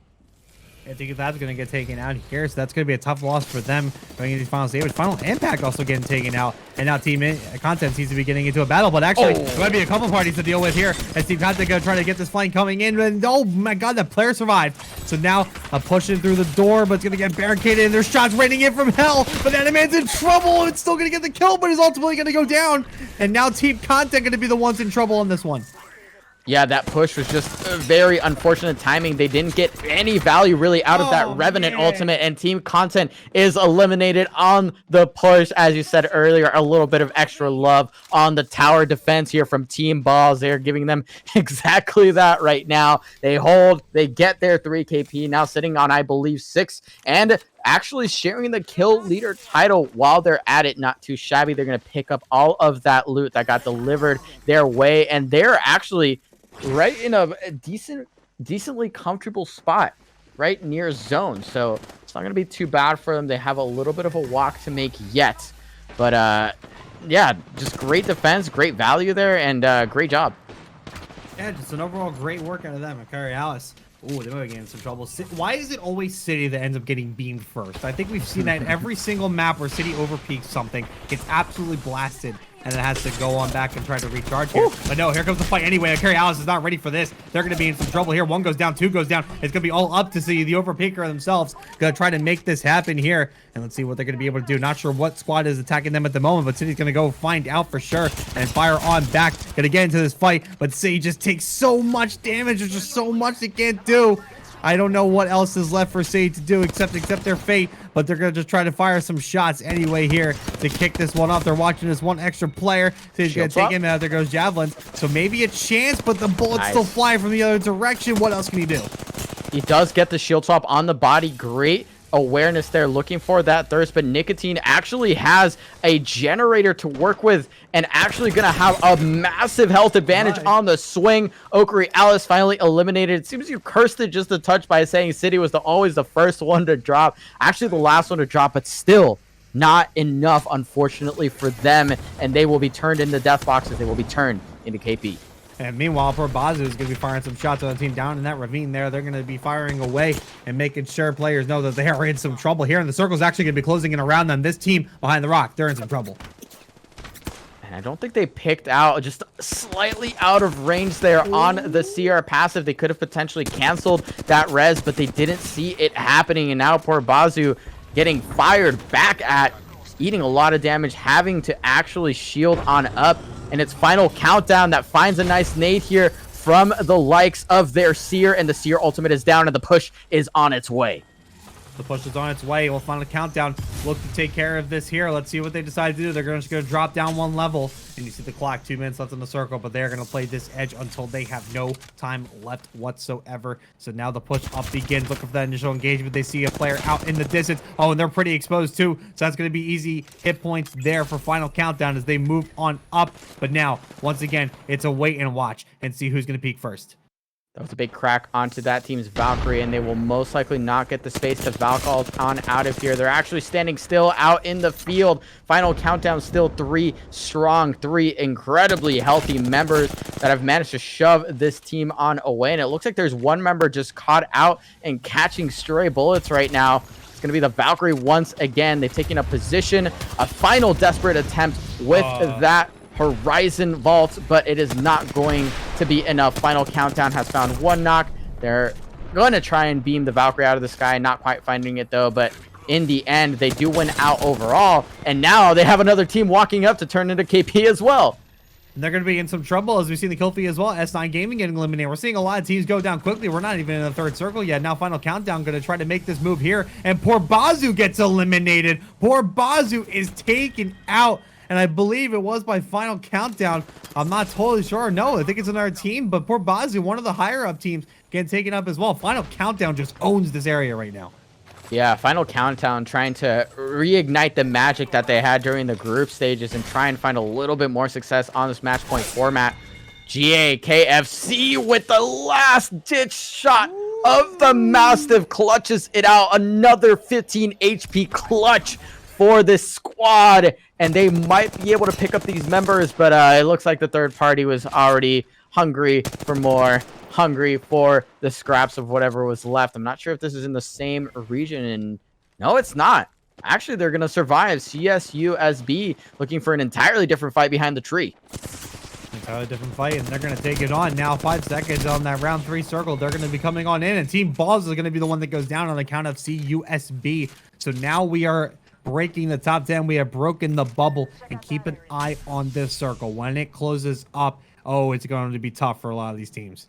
Sim Squad down to a duo. Of course, they were not able to pick up that third banner, but from the brink of destruction, they bring back at least one. They have some armors. They have some bullets from the looks of it, at least on the alternator of Big Buns McLovin.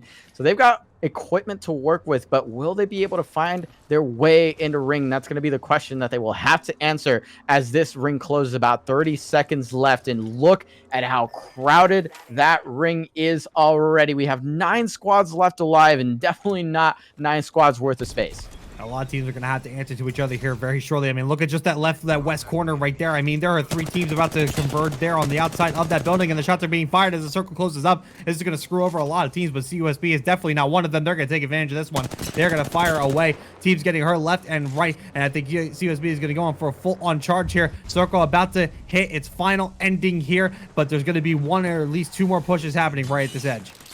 Oh, wow. There is a Seer ultimate, and no, it actually bonks with the boxes. Oh, no. I think it's still within range of the squad, and that squad gets absolutely deleted. Oh, my God. It's like they all hit Alt F4 at the exact same moment, and from an entirely different squad, mind you, up on the hill. So CSU SB just going to get the lick of all of that loot that just dropped in front of them.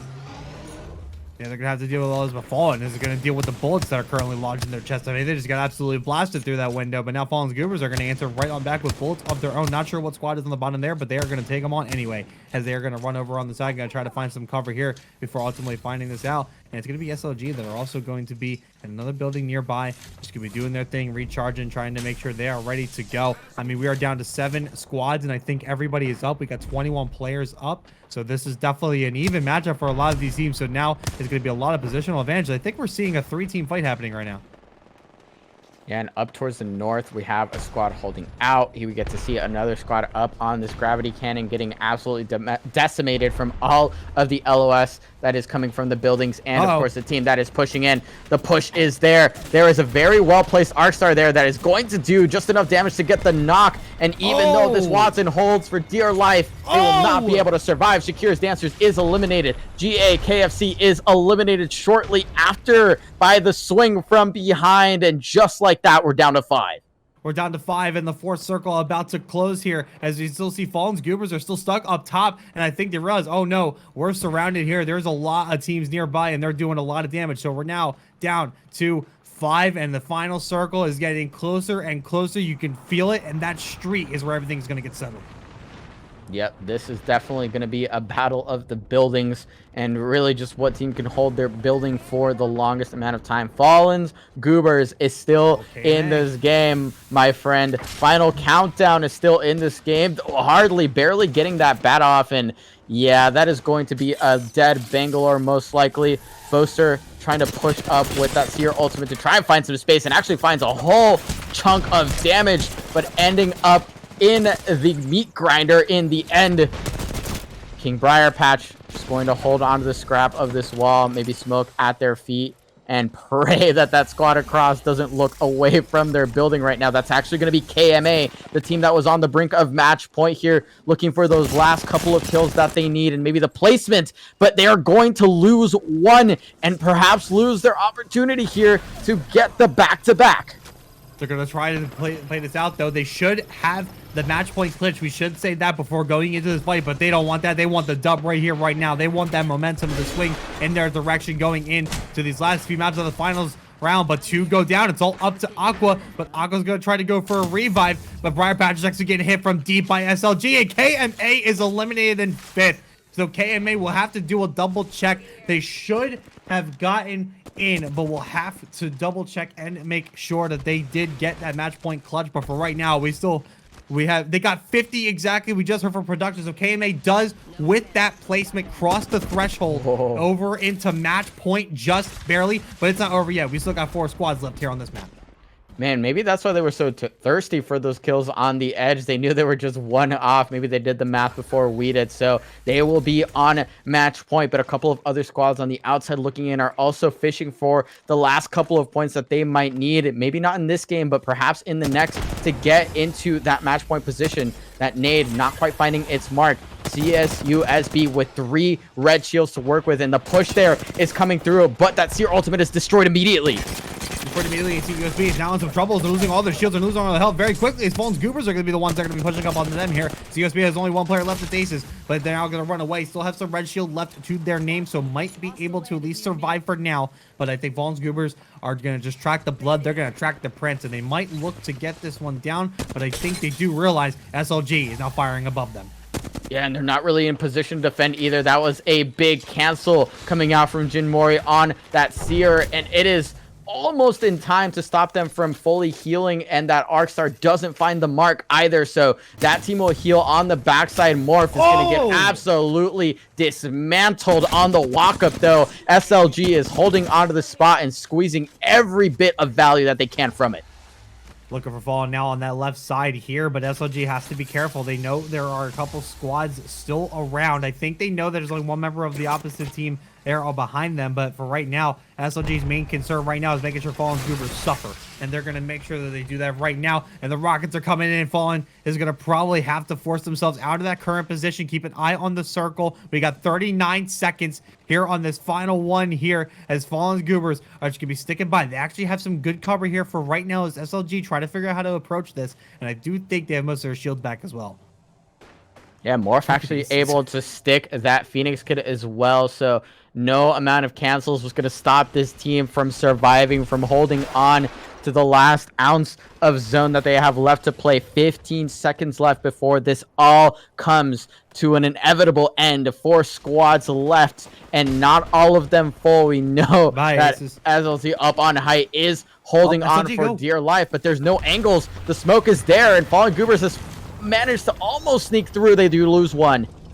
And CUSB gets eliminated as well. So final countdown is actually still live as well because Briar Patch is still there. And I don't think SLG knows he's here. Oh, no, don't, please. Oh, come on, do this. Do this, please. Come on, Briar Patch, get up there. I want Briar Patch to hit this flank so bad. So Fallen Scoobers are still alive. SLG shooting down from above. Briar Patch biding his time. He basically has the info. He knows where both teams are. So he can definitely play this out and see if he can get a weakened team flank.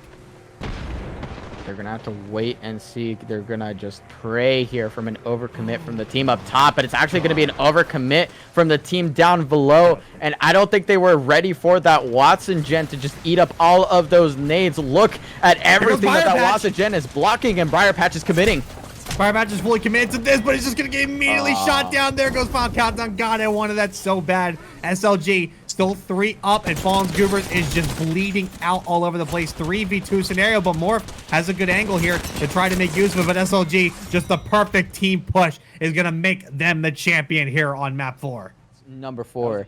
Game number 5. We're back onto World's Edge, and we are back with one team that has managed to cross the threshold onto match point. So it could all end here, folks.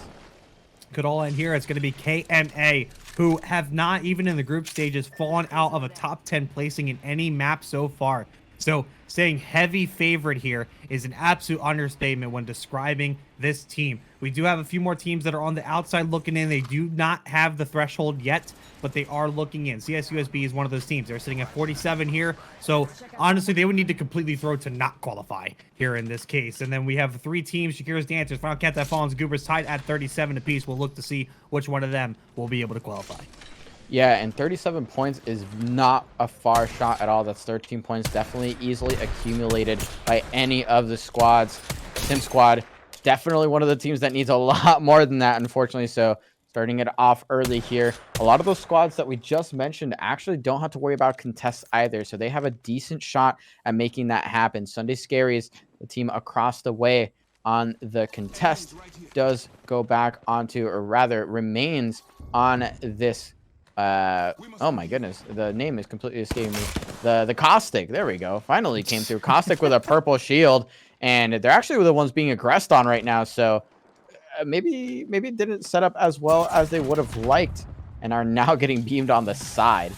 Sunday Scaries are used to this type of battle. They've been getting contested every single map here in the final stage, and this is just going to continue the trend. I mean, you got to be tired of this, right? I mean, I think they want like a pretty easy pre-game to kick. Oh, okay, never mind. They want the smoke, and they want all of it. They just were able to pick up one right there, and now they're going to look to pick up 2, and looks like they might be able to do it here. I mean, just so many bullets flying in their directions. Now the push comes through. Sunday Scaries looking to eliminate this squad right here. Yep, and there it is, just full swing as a 3-stack death ball. Finding 2 already, and now hunting for the 3rd. I was going to say this looked like a sloppy engage at best from the squad, and yeah, ultimately it's going to be a very sloppy elimination from the map. The first team to go out is Sim Squad. Sunday Screams, sorry, not Scrims, though they might scrim on Sundays, not exactly sure. Actually looking pretty good here. GAKFC though, not looking quite as hot, already losing 2. Not sure what the condition of the enemy team is. Does find a nice knock with the hip fire here, but is down to 10 HP and is in fact down to 0. They are going to be eliminated by poor Bazu. Yeah, poor Bazu just pushed on up there. GAKFC just had no room to move, so they're going to get eliminated here early. And LA Tech Red now dealing with their own issues. They lost 1, and they're losing a 2nd as well. There goes one more player. It's going to be awkward sus. Last one up. No shields to their name, basically, and just half health here to try to make this play happen. But I mean, seriously, oh, never mind. Shakira's Dancers is gonna be eliminated. So one of the teams on the outside looking in, so close to that clutch mark, is gonna end up getting eliminated. So they probably will not reach it, and it's all thanks to LA Tech Red. And that opens the door for so many other squads. LA Tech Red, the sacrificial lamb, keeping another team away from match point. They are going to have to start retreating here, and they have the crypto left alive, so potentially looking for a banner play here, but they have to get away first. This can be probably the most difficult part is all of this. And taking a look at the ring is just going to get increasingly more difficult as many squads are going to start rotating their direction. We have a geyser ring. I gotta say it's super real quick as I'm just kind of looking at some of the teams that have gotten eliminated here. This is where KMA might actually have a better chance here. We're seeing some of the tougher teams get eliminated here early, and if that trend continues, this might be easy pickings for them to ultimately win this right here, right now. I can't believe I'm even saying that out loud.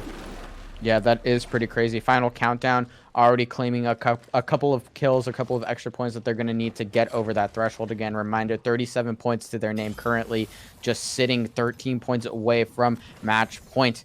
Taking a look at the map, we're going to see exactly why so many of these squads have decided to fight their way in this early. There is actually very few ways to access this geyser choke, or rather this geyser zone. So many chokes that are very easy to hold and very difficult to bend off. Team Content finding exactly that kind of difficulty right now, already down 2. Gonna try and make it happen with the Pathfinder, maybe find a shield swap on their way out. Out at HP. No. Yep, that's not gonna be it. And KMA is out. Not sure what happened with them, but they were gonna get to a fight themselves, and they're eliminated as well. I couldn't help but notice that yellow text in the kill feed there, letting us know now this match is just completely up for grabs right now. We see Shakira's Tiny Dancer down, Fallen Goobers, I'm sorry, KFC out, and KMA all out. So now it's just gonna be another clinch battle to see who gets the threshold. I'm looking at CSU, SV, and of course looking at Final Countdown. And yeah, I mean, it's looking like this game has been kind of blown wide open now.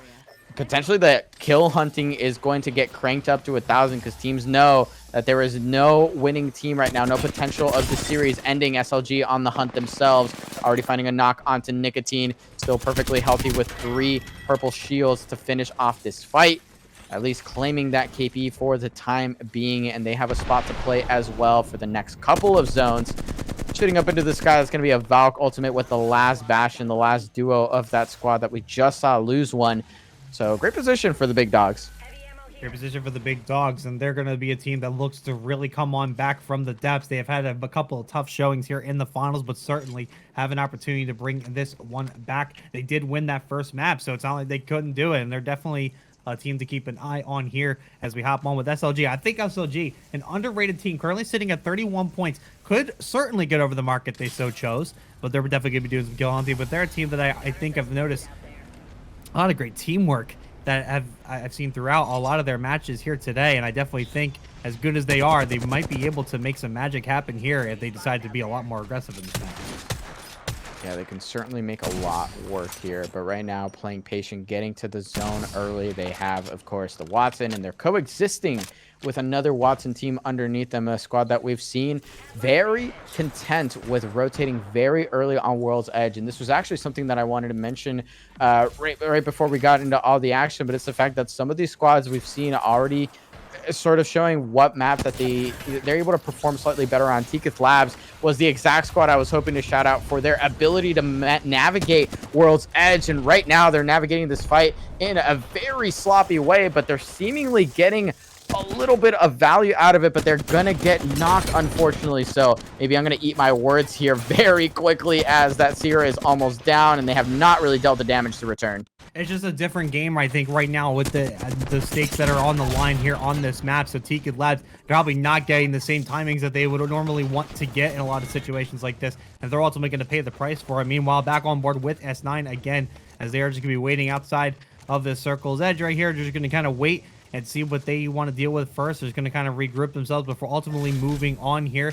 But everybody else, man, just kind of firing at each other at the moment. Tiketh Labs still in trouble. It's up to Rosary's Edge, who's going to be the one in trouble here, trying to get away, but now needs to get back on the inside. Going to have to heal up on this one as the ring just continues to burn him alive. Yeah, minute 55, so they have a little bit of time to hang out in the zone. I'm not sure if S9 is going to get thirsty for that last kill, or whether they are going to be the ones to back away. And yeah, I definitely agree with this. They have that composition that likes to play very deep and very early inside zone, so getting a little bit of extra value for it, getting to KP that they might not have found if they were there in the center of zone a little bit earlier. They're still going to have plenty of room to fly in on, so not too shabby. LA Tech Red, another team with a duo very early here, but doesn't have their third member to hold off, and they're actually not in zone either, so they still have a bit of a walk to make. Yeah, a little bit of a walk, and it's not going to be an easy one. They're going to try to move on through, but they do have a lot of obstacles in their way. S9. It's going to be hanging around here for right now. Let's see where they're at currently positionally. As it's going to be kind of moving around. They're just going to kind of just wait this one out. So a little bit of patience out of most of these squads at the moment. They do have a long road to go. This game is not over by any stretch of the imagination. There are still 15 squads left into this one. A couple of them fractured, but ultimately they are still a part of this. As Rosary's Edge, speaking of which, speaking of fractured squads, is still alive by themselves, but is basically stuck between a rock and a hard place with the rest of the squads, and he's now being found out. Oh, actually played for Banners and does manage to recover both, but Recon Snipers is the team hot on their heels, so they're going to do the damage, at least the opening damage, but not going to go too crazy here. I guess they don't have the confidence in the information. They don't know if there's a full 3-stack there. They could walk up a little bit with the Seer, but they're just opting to play it a little bit slower, opting to kind of just utilize the space that they have to make their rotate. They've got pretty good loot situation as well, so I appreciate that, the patience, not getting too crazy. And as you said, 15 squads left. That is a lot of squads that could potentially be looking your way, either licking their lips for a third party or just taking up a straight 3v3. Final Impact gonna fire some shots over towards the road right there. Gonna see if they can just, get some shields down and just make some work of this. As they just kind of stay put. They are in a good spot right now as the second circle begins to close. Keep an eye on this next one, though. I believe it's going to be down over towards the southeast edge of this current circle. So it's going to require a lot of migration from a lot of these teams to get on down there. So we might start to see some blood spill on the trail down to the bottom. Yeah, this is pulling away from Geyser, in fact. So a lot of the teams that took that gamble early were, in fact, wrong about this pull. And the teams that are sitting mod, we saw 2 of them there. They have really just gotten a lot of value out of their early rotate already. If they can defend that spot, they're likely to soak up a lot of those placement points, especially with the compositions that they have. They're able to hold out for a very long time. Sunday Scaries here with the sort of name brand caustic that they've been holding onto throughout the entire tournament here. Might be looking to make some moves on the edge of map. If they can find this fight, they might be able to clear their backside, but you can see them there. They're a little bit worried about what might be coming through the choke. So they're just waiting it out for now, waiting for that ring to close. And now might be the time for that go button to get hit. Now might be the time for them to pull the trigger and try and find this isolated fight out on the edge. Sunday Scary is definitely a team that we've seen improve a lot just from map to map. I mean, winning the last one, and we've seen a lot of them in a lot of, sorry, I can't talk today. See them in a lot of situations that they've been able to just kind of get themselves out from so that they can regain and regroup and ultimately win. And that's what happened last time. They were calling so many certain death situations in the last map that they were able to regroup from and ultimately be able to win the entire thing. And I don't know if we saw in the kill feed right there, but last finally taken out. There was only 1 player left. And they are going to be taken down to now 14 squads left. And the Carry Alex now going to get the gunfight of their own here. City, as you mentioned before, seems to get knocked down a little bit earlier than we would like to see. So slowing it down, sitting with that charge rifle, trying to find the damage, trying to evo up those shields. You saw that shield swap there to try and get those whites up to a blue. And Sunday Scaries is just kind of biding their time. It looks like they're probably going to hit a Valk ult. And yes, indeed, they don't want to mess with this. They don't want to get too frisky with a fight here. They have no guarantees that there aren't squads just waiting around to potentially third party if the fight goes south. So they are just going to go southeast themselves. They're going to find a spot here right on the edge. Not going to be the most comfortable spot, and plenty of squads looking their way, but they survive another day. They survive another day. Final Impact. Going to go on the underground here and just find some cover here. Still 14 squads remaining. I mean, and we're coming in on this third circle, and we can see it on the map how tight this is going to get too. Like, this is going to get real close and personal with a lot of these teams. And SLG, speaking of personal, is going to get nice and personal with the team below. We know what team that is, and they're going to try to go on down and make the most of this one. They're going to try to get some things, figure out where everybody's going to be at first, and then ultimately take this hit. But SLG right now, they can play this edge so well. We've seen them do it time and time again, and the way they move together is ultimately something I admire about this squad. And they're just going to get some shots fired, and they're going to see if they can do some damage here. Yeah, they're looking for those angles, but they know they can't get too wily with this, because if they get knocked or if something goes wrong, there's a squad directly underneath them that will be more than happy to pick up that KP right above them. It will be risky either way, and there's actually, I think, a third squad here joining the fray. So we've got a triple stack of squads that are playing big mod very early and just hoping they can get some value and maybe just scrap along for those placement points that will come later. But 14 squads left. We've only had 1 team drop since the last ring close, so maybe more squads to come. But so far, great job for all of these teams navigating their way into the zone. Yeah, everyone kind of doing their own thing right now, and they're doing it well. I mean, just the strategy is paying off for a lot of them here. It's really just going to be a matter of who's going to get the first few kills. And we're starting to see some kills happen in the kill feed right now. King Briarpatch could be able to take down McDog here, as Porbazu also going to be looking for a fight as well. S9 also going to be moving on up and see if they can get some fights of their own here. So now everyone's starting to meet in the middle and say howdy do and start firing some projectiles at each other and see what they can gain out of it and see if they can find a spot. But S9's actually in a decent position as well here, but they do have to keep an eye on these buildings. They got to make sure that the windows are covered, and they got to make sure they are going to be in a good spot in case they do end up getting engaged. We still have Final Countdown in the mix, who again was just a couple of points, not a couple, but not too many points off from that match point situation. And a reminder, that's all we're playing for here, y'all. This will not end in game 5, and there's a chance it won't even end in game 6 or in game 7, yet to see. But there you get to see Final Countdown, team we just mentioned, looking pretty good on shield, but look at how far away they are from zone, and Porbazu is sitting up above them, looking to gatekeep them from their points that they need to get up to that match point format, and of course find those points themselves. So they're holding on for now. Fight here likely, but definitely Valk ultimates as a possibility as well. Valk's a possibility, but they're going to wait for the right time to use it as Porbazu. Maybe sticking down standing by, but they're going to get some nice hits on somebody above that hill right there. They're going to fire her down, and they're actually going to take down Fallen, I think, or no, it's Fallen somebody else here. But Fallen's going to get hit from above here, and now Fallen's Goober's in trouble. They're going to get flanked from somebody. It's going to be up to Mort. Last one up. Has shields kind of away from the squad. It looks like he's just going to play Ratty. Oh, Fallen's Goober's just going to kind of wait in this one out. Fallen's Goobers, I do believe, are sitting at 37, so they certainly are going to be looking for some extra placement points. Not sure what their kill count currently is, but that certainly might be something to consider in terms of saving them versus just kind of playing your life. And it looks like that engage from Recon Snipers gave Final Countdown just enough time to hit a Valk ultimate of their own. Fallen Goobers does eventually get eliminated here, so they won't be able to rat this one out any longer.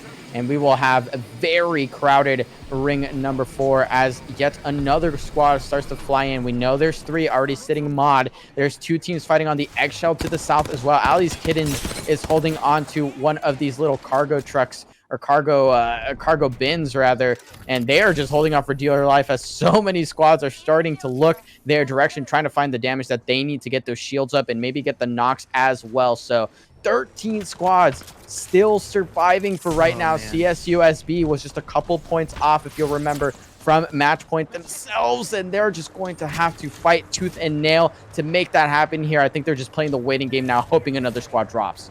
Yeah, they're going to have to wait for a few here. They're going to have to move on through, but they're in an open area. Final Countdown ends up getting taken out. So Final Countdown, another team that was on the outside looking in, trying to get over the clutch, might be in some jeopardy of not being able to do so to get this going so far, but it is going to be LA Tech Red who are still alive. A surprising team to still see in this mix, but they are still here and they are still working. They are still missing 2 players, I believe, at the moment, as up to 1 more player as S9 going to be taking refuge here in this spot. I mean, 12 squads. I mean, buckle in, Mellowcrit. We're about to see a lot of kills drop. That is ridiculous, and look at how they're coexisting in this space. There's people right outside of doorways. There's people up on the catwalks. There's people holding the stairs, the ramps. Everything is cover if you are brave enough. And right now, Final Impact, as well as all of the other squads that are stacked up on this, they are just holding on. They are just looking to get as much information, as much loot as possible, and as much damage as possible to fend off all of these squads hungry for space. Sunday Scary is going to be one of the squads that doesn't succeed in finding that space. They're going to be out in 12th. Going to be out in 12th here in LA. And now Coriolis, another team to keep an eye on as well. They're going to be getting into some hurt right now, losing 1 player, but they might be able to get the revive here. 1 player also damaged. They can still up, but we got to make sure that nobody's going to be flanking in from the back. And CUSB going to get eliminated as well. So now we hit the top 10 mark. And here comes Porbazu. They're about to get real aggro here real quick, as they're going to fall right down onto another squad. And they're just going to get some pieces going on. Oh my God, Porbazu. Look at the beams coming out from the flatline. That was beautiful on that walk up. They are short 1 member, but they are definitely not short on the damage. Poor Bazu, again, just sharing an edge of a corner with a door closed. If that door is gone, so is their cover and their protection potentially from another team. Recon Snipers finally forced to walk in here, and they are also down to just a single member up, one downed and one completely thirsted. And oh, they actually check around the corner and find the lone crypto. LA Tech Red losing their rat as well. The ultimate going down, and now most likely this team as well. Recon Snipes going down. SLG still holding the height here. They've held it the whole game, and there's a chance they might be holding it all the way to a victory here. What a weird game we're watching. A lot of teams that have been eliminated early end up being the ones that are getting the most scrappy here in this final 10, and there goes poor Bazu. So now SLG going to be in a nice advantageous position here. They still have a lot of shields left. They still have a lot of inventory to work with. S9 also getting taken out. Team Balls trying to cause some havoc down from below, firing the Bokak over towards the back here, but it's going to be Team Balls. They're still just going to be kind of waiting and standing by, but SLG is still up top, and Big Dogs, 2 players deep, still just sitting on the inside. Yeah, the Big Dogs have just held on by the seat of their pants, and they have done a great job of exactly that. These Kittens still holding out. They are going to be one of the first squads that has to move on this Ring 6 close. They have the Watson fences to fend off teams for now, but they won't have those out in the open field where it's just going to be open season. I mean, there's, I think, at least 3 squads still holding over on the actual main ship of Big Mod. That might actually be 4, and another team across the way with a Caustic. So this is just going to be an absolutely, I'd say it's going to be a mess, to say the absolute least. Yeah, an absolute massacre coming up here is going to be just a lot going on, so buckle up. We will try to keep you as up to date with this as possible, but there's going to come a point where it is just going to be absolute mayhem, and I think SLG is going to kick it off here. They have one player trying to challenge them from the backside. Oh. The Big Dogs go down out in the backyard. SLG has completely buried them, and now they're going to continue on here, but some shots being fired from a distance. This final impact also gets taken down to the final 4.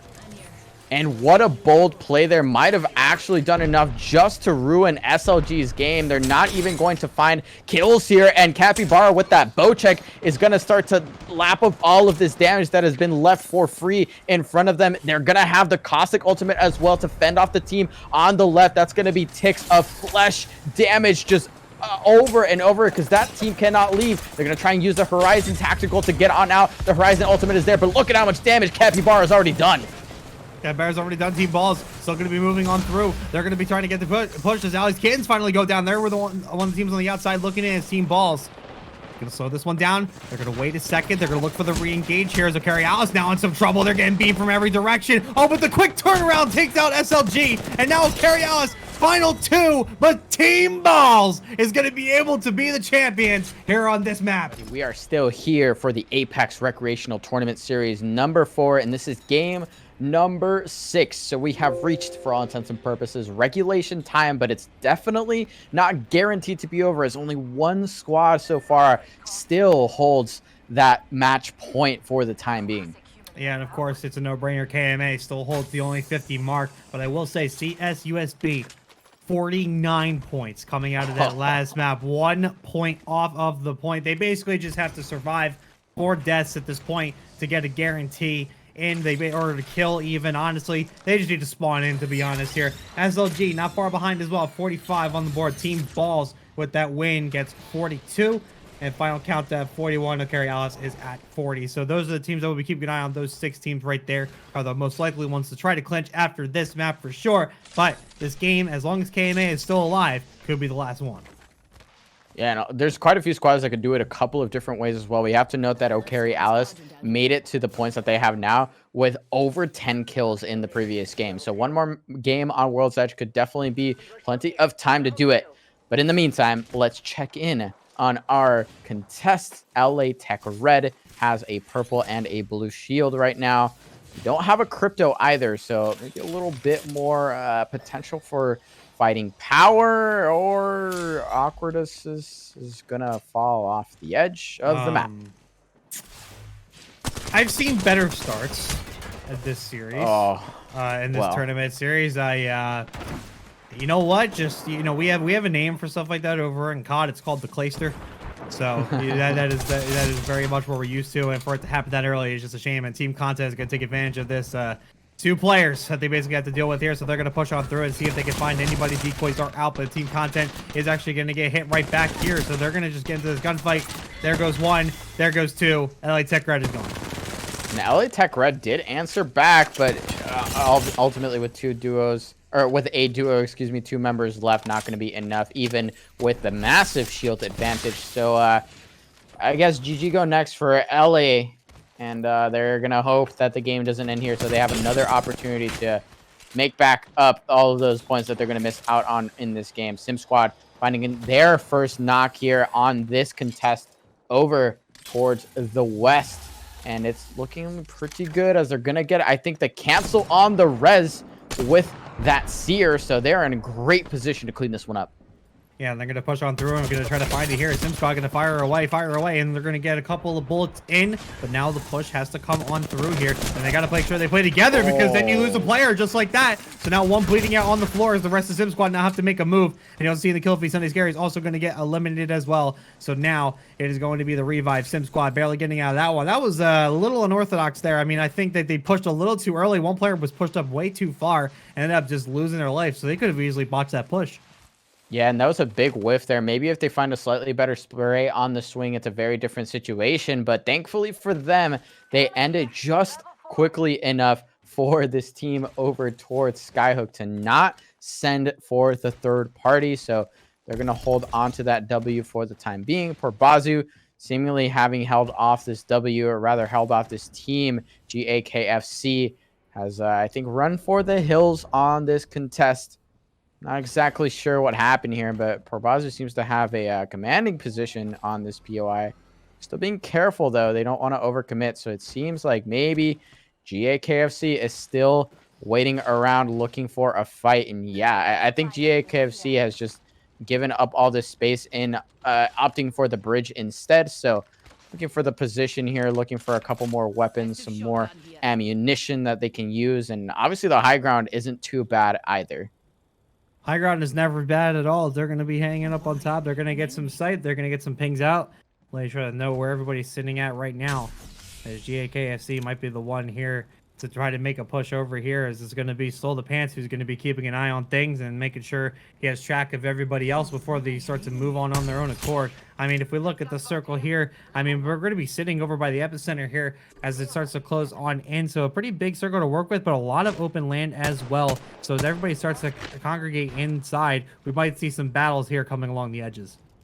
Yeah, and that might just be a heads-up call from GAKFC, you know, recognizing when they see that ring pop that this fight isn't all that necessary when they technically have priority very early on this part of the map. So they've given up a little bit of loot and maybe some KP in favor of the position. Okuri Alice, position be damned. They're here for all of the KP that they can find. That's going to be Ali's Kittens just wiped off the map. That'll be their last sight of World's Edge, at least, unless we go to 10 games or 9 games rather, which say what you will, it definitely would be a lot of games to watch, but yeah, we won't be seeing for a while. How about that? Sim Squad, on the other hand, actually dealing a lot of the damage that they need to maybe hold on to this fight, but they're already seemingly on the back foot and likely to fall. Likely to fall. One's gonna hop on top. I mean, but he was just getting lit up all the way up the rope. So now Team Balls, the previous map champions, gonna get some damage done here as they take out Sim Squad completely.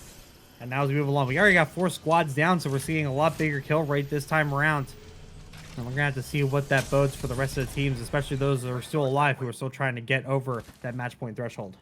Speaking of match point threshold, KMA, the only squad that has the potential to win it all here in regulation time, 6 games, is actually going to be looked at by the team that just won out here. So Team Balls potentially here to play spoiler on KMA.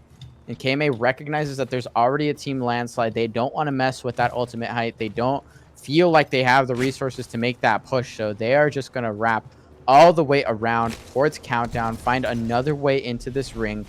I'm not sure if they have ring info, but even without it, that's pretty heads up. They're playing for the win, y'all. Remember, they're not here for kills. They don't need them anymore. What they need is a big fat W to put a bow on an ARTS win right now.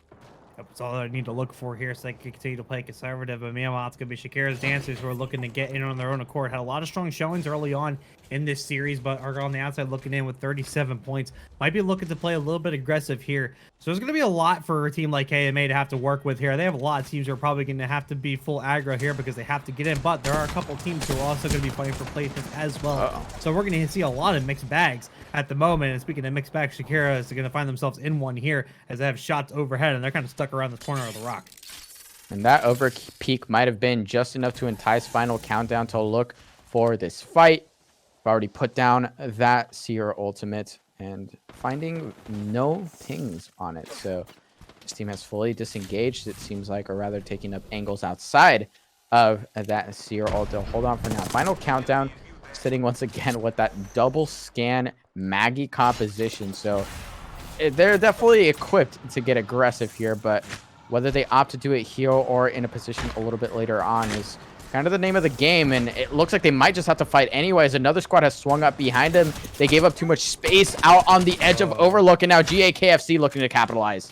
JKFC going to be the ones coming from around the back, and they're going to fire some shots ahead, and they're going to continue the chase. So now we have Final Countdown going to be stuck in a pretty peculiar spot as they're going to be trying to defend themselves here, but JKFC got some shots back sent their way, so they're going to hide on through. Shakira's Dancers going to try to get out of this one as well, but now they're getting fired upon. They're going to be in some trouble here. There's just a lot of mayhem happening around them, and I don't think they want any part of it.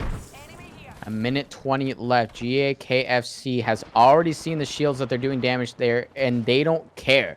They are walking in with 3 blues. They haven't quite committed the ultimate from the Maggie, but they might not need it here. That's already 2 knocks onto Shakira's Dancers, and that's CSUSB, excuse me, that is cleaning up some of the kills on the back end as well. So Shakira's Dancers go down, but CSUSB also getting knocked in the process. And if they haven't claimed the 1 KP they need, they might just be short on finding their way to that 50-point mark. Final Countdown seems to have reset and is now looking for the re-engage. That is going to be a juicy KP to pick up in this truck. They have this team trapped, or rather this final teammate. That's going to be the burst there, and that's actually not even the final teammate. Javelin's going down, getting thirsted, but that's not the end of that squad. And if I'm they're going to keep on pushing. I mean, I'm looking over the standings. I'm keeping an eye on it with 15 squads left. I do think CUSB is in with the 1-point placement point, so they should be good. They did get a kill as well. So CSUSB has officially crossed the thresholds. They are safe for now, but they could try to play spoiler. They got to make sure KMA does not win this whole thing. Yeah, and that's, I guess, another part of the mind games that you have to consider. You got to know at this point where everyone is dropping, so maybe planning a rotation a little bit to try and find the fight against that match point team, or maybe just enough LOS to spoil their rotation, to make their rotation absolutely impossible. So, yeah, we'll see if any of those squads are thinking about this right now. SLG dealing some damage on a very last-second Valkylt, and GAKFC still holding control of this ridge, and they're actually gonna have to pray right now that no one is holding that top cusp of epicenter that could definitely do a whole lot of damage. And in fact, that's not even the first thing they have to worry about. There's another team in front of them. Okay, so GAKFC now knows they have to just basically burst through this wall right here, and they're going to do so. They're going to hop on top. They're going to see who they can find first, but keep an eye on that circle too. It's starting to close on in, so they're going to be forced right back out, but they got to try to keep as much advantageous position as they possibly can. But now they're going to hit from both sides. They're going to have an RT coming in from the side. They're going to get hit from long range, and now GKFC is now down 1 more player up as Final Countdown looks in to swoop in the kill. And somehow, some way, Final Countdown, just perfect tempo here on so many of the re-engages. They just cycle around this POI time and time again, just biding their time, waiting for teams to give up space, to overcommit to an open field, to overcommit, to maybe look for a kill, and they just pounce right when it counts. So Final Countdown now, owners of this final chunk of the northwest edge of Overlook. And yeah, just doing great for themselves right now. Recon Snipers doing pretty well as well. Recon Snipers, a kind of forgotten team as they're sitting at 16 points. So safe to say, not really that close to getting in to the final threshold for sure, but definitely a team that over the past 12 maps has done some damage. And SLG, you see in the kill feed taken out. We'll have to take a look at that one. We'll see where they're at in the standings here in a moment, but right now it's Recon Snipers that are still going to be in the fight here as Team Content also gets eliminated. So we're seeing a lot of blood here early. Yeah, Final Recon's last member trying to run away, trying to rat things out with the Valk. but they are going to get taken out. Team Content also taken out in the meantime, so we have 2 squads eliminated, and this might be one of the emptiest end games we have seen yet, as 11 squads left. GAKFC going down there on your screens as well, and this is pulling hard towards Climatizer. So Fallen Goobers, they got quite a walk to make here, and they might not have the meds to do it. Even if they do, they might get gate kept here a little bit, because we know that there's KMA up on the northern side looking to keep out as well. I did get word from production. SLG, who was 2 points out from crossing the threshold, did not make it. They did not cross the threshold. I think they got 1 point out of their placement, but I don't think there were any kills to their name to get on over. So SLG not able to cross the threshold. So now we look next to Team Balls, who are the next closest. But like you said, KMA is still in a great position here. They have a chance to win this as the field gets thinner and thinner. This game plan is interesting with the Newcastle, because obviously they didn't have priority to get deep into zone, but they might not necessarily want it. They gain a lot of the benefits of clearing out teams on their backside with that late game security. Fallen Goobers looking to capitalize on this squad, looking for this KP, but they're actually getting shot in the back at the exact same time. So now KMA seemingly cooped up a little bit more than they would have liked, and Fallen Goobers is not done with this fight. They are here to take this KP. They are here to potentially play spoiler on our only team on match point. And here they go, and one goes down. One player from KMA is automatically down. This is going to be trouble here for KMA as Fallen Goobers continue to fry, and there goes KMA. KMA is out once again, out in the top 11 position. So once again, we have reached the point where now we do not have a winner coming out of this map. So a match 7 is forced. And the other part of the problem is SLG, the third team in line to cross over threshold, did not clinch. So CSUSB has clinched, but Team Balls is really the only other team to really, I guess, even get a chance at this point to get on over. And we will go back to Storm Point to try and settle things out for the last time. But who knows, at this point, so many teams are falling 1 or 2 points short of the mark to even become eligible. And if this continues to happen, who knows how many games we could be seeing. We could be back on World's Edge before we know it.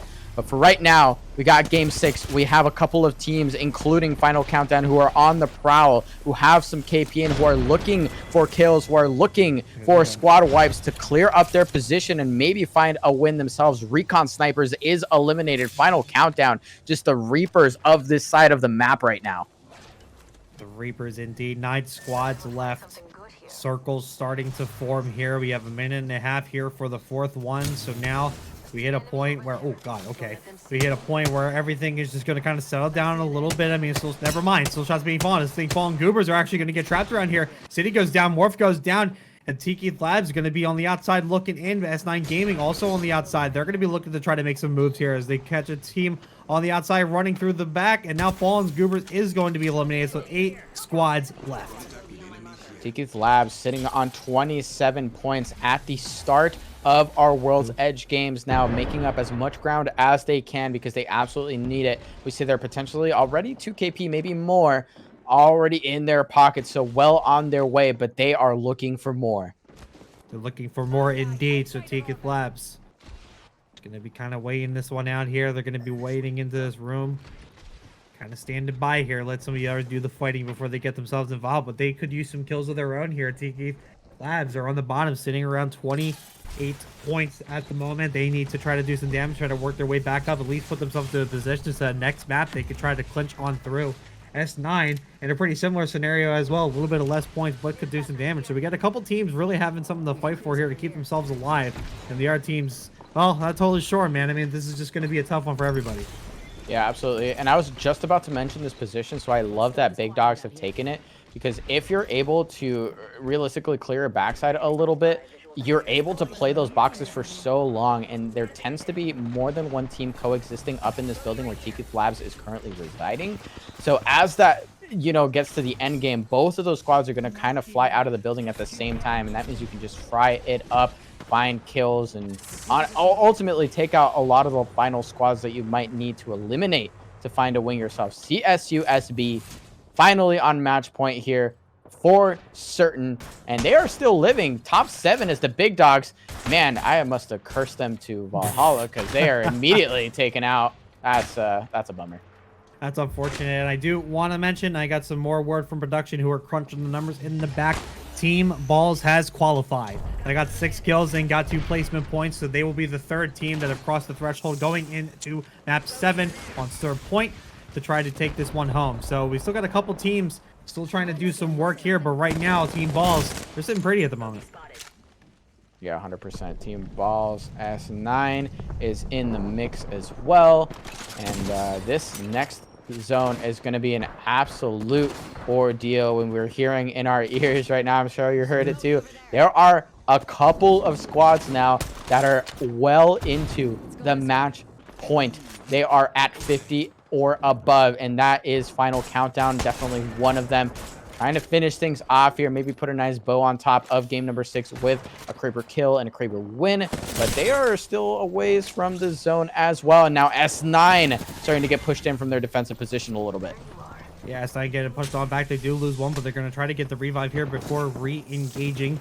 So they're going to settle this one down for now. They want to mention Okari Alice has also qualified here for the match point, so they will be set up as well. So we will have a much more interesting map 7 to go to after this. Everyone else still fighting for position, but a lot of the main threshold teams have now officially crossed it, and they will be able to do some work here. So now it's just going to be about, let's get some kills, let's get some momentum, let's make sure we know what our strat is, and now Circle 5's coming up. Circle 5 might be the make or break for all of these squads that we mentioned earlier. Again, this building does not stay safe all that long. They're going to have a corner to play, but you can already see Bear going down very low. Is that Bear or Beer? Either way, going down very low. And look at how much they have to play. This realistically isn't any sort of good cover. They're likely going to have to commit just down below them. Meanwhile, Carry Alice going to be the last sort of owners of this far northern side. They have that generator to work with as well. So as long as they can fend off any potential attackers, this could be a really good opportunity for them to find a win. Looking here, Zachary Alice going to be just firing across the way here, seeing what they can get, but the circles are closing in. 5 squads left as Tiki Labs ends up falling on account of Capybara finding that snipe onto Adored. So now we're still sticking with the Carry Alice, playing this nice and slow. A minute till the final round here. As the Carry Alice just trying to make sure they're in a good enough spot to try to make this push. They need some extra info right now as well, as there's a couple extra fights happening on the outside as S9 gets taken down. 4 squads left, 10 players up. Wow, Capybara just doing work all across the map. Look at the beams here coming from Newbie God Pod. Wow, that was just beautiful stuff here. Gotta be careful though, play their life a little bit here as they got a little bit too aggressive, almost going down, but I think the damage has been done. And they've pushed this team away. Team Balls now out in the corner. They might have been playing this either way. They are going to get all of the heals that they need, but we saw there in the back pocket is the Maggie Ball. Whether they utilize it on Team Balls or whether they use it to push forward, that really is the question here. Final countdown, cleaning up the last member of CSUSB, and we are down to the final 3. The final 3 are here as CUSB goes down here, and I think it is all full squads. So far, yep, there's 9 players up on the board, so full squads left. So who's going to take it home? A Carry Out. Team Balls, 2 teams have already qualified. Gotta look at who the 3rd is for sure. See if they have anything left to fight for on this one, but for right now, it's just trying to get a winner. It's this final countdown. So it looks like all these teams who have qualified are now just going to duke this one out and see who can get the dub on top of already qualifying for that match point here, as they just look to get down below, kill themselves up here, but hellfire from above just hits them, and they're going to try to sit down and stand by at the moment and keep an eye on the circle. It's closing, minute and a half to go. Team Balls trying to hold that angle for as long as possible, but they end up having to leave it themselves. So eating a little bit of zone damage as well. Look how long they're committing to holding that. They absolutely have to. And it looks like Final Countdown is the most precarious situation. But right as I say that, they hold it long enough for Team Balls to push on in. They swing onto this last squad on the backside. Okari Alice getting pinched up, and there is the Maggie Ball. There is likely the damage that they need. Final countdown flying in. Final countdown on match point and on a win as well. So welcome back, y'all. ARTS number 4. We have been granted a 7th game, so we are still in it, but now we are in it with not 1, not 2, but 5 match point eligible teams. Wow, that was a tough one to get out there. 5 match point teams now going for the gold. Yeah, additionally as well, on the outside looking in, SLG sitting at 48 points will likely qualify after this match as long as they're able to stay alive for a little bit. And also Fallen's Goober sitting at 43, also likely. And then keep an eye on Shakira's Tiny Dancers as well as the Big Dogs and Sunday Scaries, the closest ones. But it's still going to be a bit of a long shot. But you are right, we have 5 teams that are going to be eligible to win it right here, right now. Fallen Goobers having to fall as quickly as they can, and yeah, that's tough. That's a tough way to start off the match. Why? This is the second time in a row we've seen this. What is? Is there something in the air? There's something in the water, bro. It's not the same team, right? No, it's not. That was the countdown contest that we saw earlier. But in any case, these Sears falling off the map just seems to be a bit of a curse we have in ARTS number 4, I guess. I don't know. Sears, beware.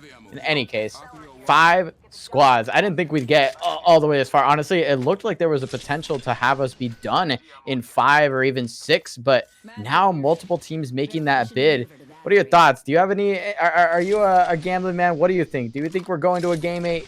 Oh, you're asking the right guy here. All right, so I thought KMA was going to take you home originally. I mean, this is a team that never fell out of the 10th place throughout the entire group stage, and it continued to dominate across the rest of the final stage. But I do want to keep an eye on Carry Alice. That team is I'm a gambler, but I'm also the worst type of gambler because I'm a sucker for emotions. Carry Alice, the team that missed the first 2 group stage games, has come back and now qualified for match point. But if I were to also take another guess as to what team I probably could see winning this whole thing, I definitely think Final Countdown is in that running. I think we ended right here on map 7.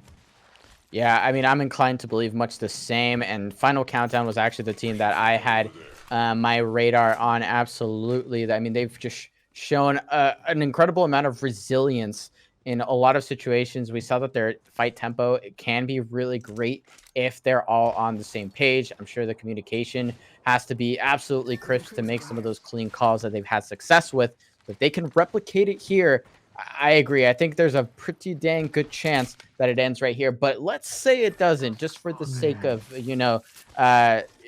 dotting our I's and crossing our T's. SLG is 2 points off, and they've actually been right off of qualifying for a couple of games now. So they are extremely close, and we still have, I believe, Falling Goobers that is 7 points away as well. So many teams that are basically having to do 2 things here. They're praying, of course, that one of those top 5 teams doesn't take the dub here, and they might be making moves to make sure that that doesn't happen, and they have points to make up here. There's always enough time, unless we somehow get 20 to match point, which I've personally never seen. But yeah, there's some squads that still have some skin in the game for sure. Oh yeah, I mean everybody basically does, and for the other teams on the outside looking in, I mean, listen. I will never say never. There are teams that can certainly fight their way back into this, want to keep this tournament alive. Now, how far we're gonna go, not totally sure, but they're certainly gonna give it our best effort.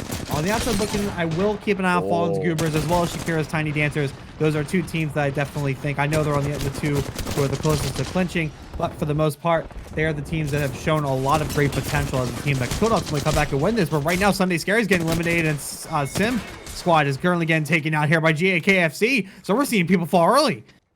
And how many times have we seen the same scenario on Antenna? Sim Squad going down, GAKFC finally making their rotate this way, picking up those kills. This time, both squads are completely wiped off the face of Storm Point, so we are down to 17. And we actually get to see a little preview here on the top left of your screen of where this is pulling. KMA holding out this edge, but they have a fight to contend with right off the rip as well. They're going to get right into this. KMA trying to stay alive here. They know that they need to try to keep this up. They have died early too many times in the past couple of maps, but I don't think CES USB, another team who is clinched, is going to let them go out without a fight. They're going to try to get up there, and Team Content also getting eliminated on the side as well. But CES USB is not done. This is the battle of the Titans right now. They might have missed their chance, and they don't have the horizon here, so it is going to have to be a raw climb up if they are going to try and re-engage. So now they've kind of borderline overcommitted to this, and the Newcastle up on top also has plenty of resources to defend. In fact, KMA is the team that is holding on to that horizon ultimate. So They are opting here not to get aggressive with it, but rather to go deeper into zone. Just avoid the hassle of this fight near the edge. They're going to leave CSUSB to their own devices and move on out to a different part of zone. Yeah, they're going to move on out of here and just try to wait and stand by. Meanwhile, final countdown. A team who's also clinched in is going to get into a gunfight on their own. They're just going to fire away, get some bullets straight. Not sure who they're firing at quite yet, but we will find out very soon. Big Dog looking to gain some high ground here. They're going to get some shields back, and they're ultimately going to take a gunfight here as well. Yeah, and Big Dog's here. I don't think this was a contested drop. We saw that final countdown finally got their POI to themselves after having to contest it for pretty much all of the group stages. And Big Dogs, I think, recognizes what team is here and what team they have to take out. I think, what is the saying? They understood the mission. They know what they have to do to keep this going, because the Big Dogs are still quite a ways away from getting to match point format themselves. So the first step is to take out the potential winners. Yep, let's try to get out as many of the winners as possible, and let's try to put ourselves in a position where we could ultimately take the whole thing. Let's go against those weaker squads. But for right now, okay, final countdown, just going to look to make on through. They're going to try to get through the smoke. They're going to try to get to this vehicle. They're going to get the hell out of here. They got to hop on down. Big Dog's firing away. Can't quite do much. They're going to get some hits, but they're not able to do much else. So they're just going to wave bye-bye, and we'll see you down the road as final countdown's going to get on out and regroup. But the damage may have been done already, as they are shoving final countdown into S9, waiting arms here, looking for that KP. And I think they might know as well, this is the team that they have to take out. A bit of a joint effort here between squads to eliminate one of the contenders for winning the whole thing right now. S9 Gaming, great shield situation. They have a composition that can absolutely fight on the edge of zone. So whether they are able to capitalize or not, it might have been a little bit too late here, as that Valk ultimate has already gone right over their heads. That might actually be an entirely different squad, actually, not even the squad that they're hunting for. Big Dog now going to go on the roundabout here. They're going to try to retake this fight, and they see players just completely stuck in the distance, and they're going to fire away. They're going to try to get some shots down. I think they're going to look for this engagement. Keep an eye on S9, though. They are somewhere in the mix of this as Big Dog continue to push up, but now they're getting hit from the side here. They're in some trouble. S9 is going to have some more players headed their direction, and they're going to make sure they know about it, too. They are firing on all cylinders. Doing everything they can to hold on, and they've done a great job so far. Final Impact is going to be eliminated from the lobby. S9 going to clear out that Sierra ultimate. They have the smokes down, and I think they have a Bangalore ultimate in their back pocket as well. But Big Dogs is not done here. They want the smoke. The smoke is there for them, but can they find the bullets through it? That's going to be what it takes to wipe the squad. They are also at a big shield disadvantage here, so they're going to have to play their angles carefully, and they're going to have to find the beams right now. They're going to have to dig deep. Dig deep indeed, and they're going to do it right now. So now Big Dog's going to be sitting onto the side here as S9. Now here comes the fight. Here comes the battle. Big Dogs 2 go down right away. Big Dog's now in some trouble. It's going to be up to Federal to try to get the clutch up here. S9 did lose one, but now Federal going to try to go over the play. He might actually get one. No, cannot do it. Big Dog's going to fall away. Have to double check some scoring there, but don't think they quite got done what they needed to get done. S9 playing spoiler at the moment, was able to get that kill, but now here comes final countdown. And final countdown, even though they're on match point, they are absolutely unafraid. They understand that in any other situation, these are kills that they need to claim, not for the KP, but for securing their spot in zone. You can see right there, there's actually a good amount of zone on top of them. So zone pulling their way means if they clear out this squad, that's a lot more space to work with. Final countdown on the prowl. They've found 2. They haven't found the 3rd, and they might not be able to. So a rat on the side of S9 left alive by the actual contenders here to win final countdown. And final countdown, man, they're just looking tough right now, but KMA is also going to get into some trouble here themselves. So now there goes one. Aqua goes down. Human is in some deep trouble as well, as Eddie's going to be another one up. COC also getting eliminated in the meantime. Ticket Labs going to be coming in on KMA, and their KMA is going to get eliminated again. KMA, another early exit here in a finals map. Ticket Labs making a statement there on that one, and we are losing a lot of players. 12 squads currently up. That is absolutely brutal. One team now eliminated from our potential candidates to win it all. We still have a couple in the mix, and that's actually going to be the second team eliminated. CSUSB also going out early as well. So now we got Okri, Alice, we got final countdown, And I believe we have Team Ball still in the mix, I want to say. Yeah, we actually have that entire squad as well. So still 3 teams that could potentially win it all. GA, KFC doing damage right now to try and get to that point themselves. A game win here would be pretty big for them, not just for getting into point contention, but of course to deny it to all of the other squads still left in the field that could potentially win it all right here, right now. 40 seconds left on the close of the second zone, and GAKFC is going to make sure they get the kill before it does. Good shots, as now here comes the push. Ryu going to get taken out, I believe, and looks like he is going to... No, Awkward Sus is going to be the one who goes down here, as I saw the pitch. Going to make a play, and now LA Tech Red going to be the ones eliminated as well. GAKFC still up and kicking, and now here comes Team Balls. Here comes another qualified team. They're going to make a run at this. Oh, but this is a very healthy GA KFC. If they decide to turn and burn, this could be bad for Team Balls, who's still looking for a potential dub here. So they're going to back off. And again, maybe it's just being on that match point where they realize they have to play a little bit more reserved in these situations, lest they be completely annihilated for their hubris. And it looks like they've had just enough patience to bait GA KFC. And now GA KFC is dying to Team Balls and is dying to zone as well. Probably the best teammate in the game right now. Capybara with a big ultimate here. Big ultimate, but is also going to get hurt in the meantime. So now Grim is going to be one of the ones on the outside trying to get some extra damage on top of the team here. And now Team Ball is going to just probably push through the zone. I believe they're just going to kind of wait this one out as Grim... No, now Grim takes some damage here. So it's going to be Team Balls that are going to be backed up a little bit. As to keep an eye on the kill feed as well, we might have some other groups joining the party here. GAKFC about to fall over, but not without a fight, and now finally going down. GAKFC. Team Balls, a bit of a risky one there, but they were able to pull that one off, force them through the back of the zone, and also keep it on the kill feed as well. Tiki Labs also out.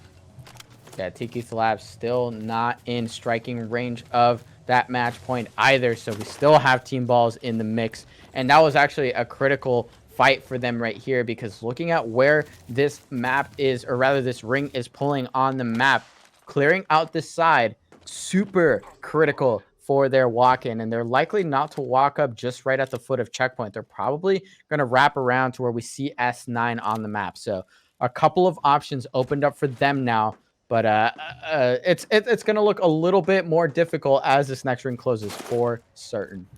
And keep an eye on those numbers in the top right corner of your screen as well. 9 squads left, 22 players up, and out of those 9 squads, we have 3 clinched teams that are on match point that are still alive and kicking. So a 33% of the field that can certainly take this away right here. So the odds are pretty good for them right now, but it's going to come down to these next couple of gunfights. But we lost so many squads in the first 2 circles here that we might actually see a little bit of a lull here as we start moving into the next circle. Yeah, I love that you bring that up, because these are just historically very empty end rings, or mid rings rather. Ring 3 is just about to close in 10 seconds, and we only have 9 squads, and we're even light on members overall, as S9 down to just a solo as well. But we've just received word that SLG is now match point eligible as well. So if they're able to help contribute to playing spoiler to one of the match point teams, they will also get an opportunity in game number 8 should we see it. The second round of games on Storm Point here proving to be very exciting already. Yeah, we're gearing up for a crazy map 8 if we do end up getting to that point, but it is not over yet by any means. Final countdown in a decent edge position here to try to catch S9 Bear. The last one up for S9 Gaming, going to be just kind of stuck in the back. Final count, they basically have his number, so they basically just have to watch the rest of their edges and see if anybody is coming in from above. Currently no eyes set yet, but they are in a decent position for a good swing around as well if they are not able to get into an engagement here. Yeah, I actually do like their position as well. Okri Alice still holding up on this height, up on checkpoint, and this is a great position to hold because they can absolutely utilize it to punish teams that are walking up without a clear rotation, or rather a well-obscured rotation, so they can cover their angles. Fallen Goobers actually falling short as well, and I don't know if they've received enough points. They were at 48 at the start of this game, and they are up to top 9, so maybe, just maybe, they squeeze the kill in there at some point and have snuck their way in. We will find out shortly, but for Bazio. Just so many squads. I mean, I love that we get to see so many of these repeated names throughout. So many squads that are fighting tooth and nail to have their opportunity to win the series. It is far from over. Nah, none of these teams have bad resolve whatsoever. These guys have the willpower to keep on going and try to continue out this grueler. I mean, we have been going here for almost 6 hours here at ARTS 4, and a lot of these players still have a lot of passion left. They are trying to take this one home, and a lot of them have so much to play for at the moment to get themselves to a map 8. So we have a lot going on, man. There's so much to keep up with. And we are just going to keep an eye on the rest of these teams and start to move into position. Oh, Carry Alice actually may have a good position here. And now Bear finally goes down as S9 Gaming is eliminated here. And now Carry Alice is going to get into an engagement.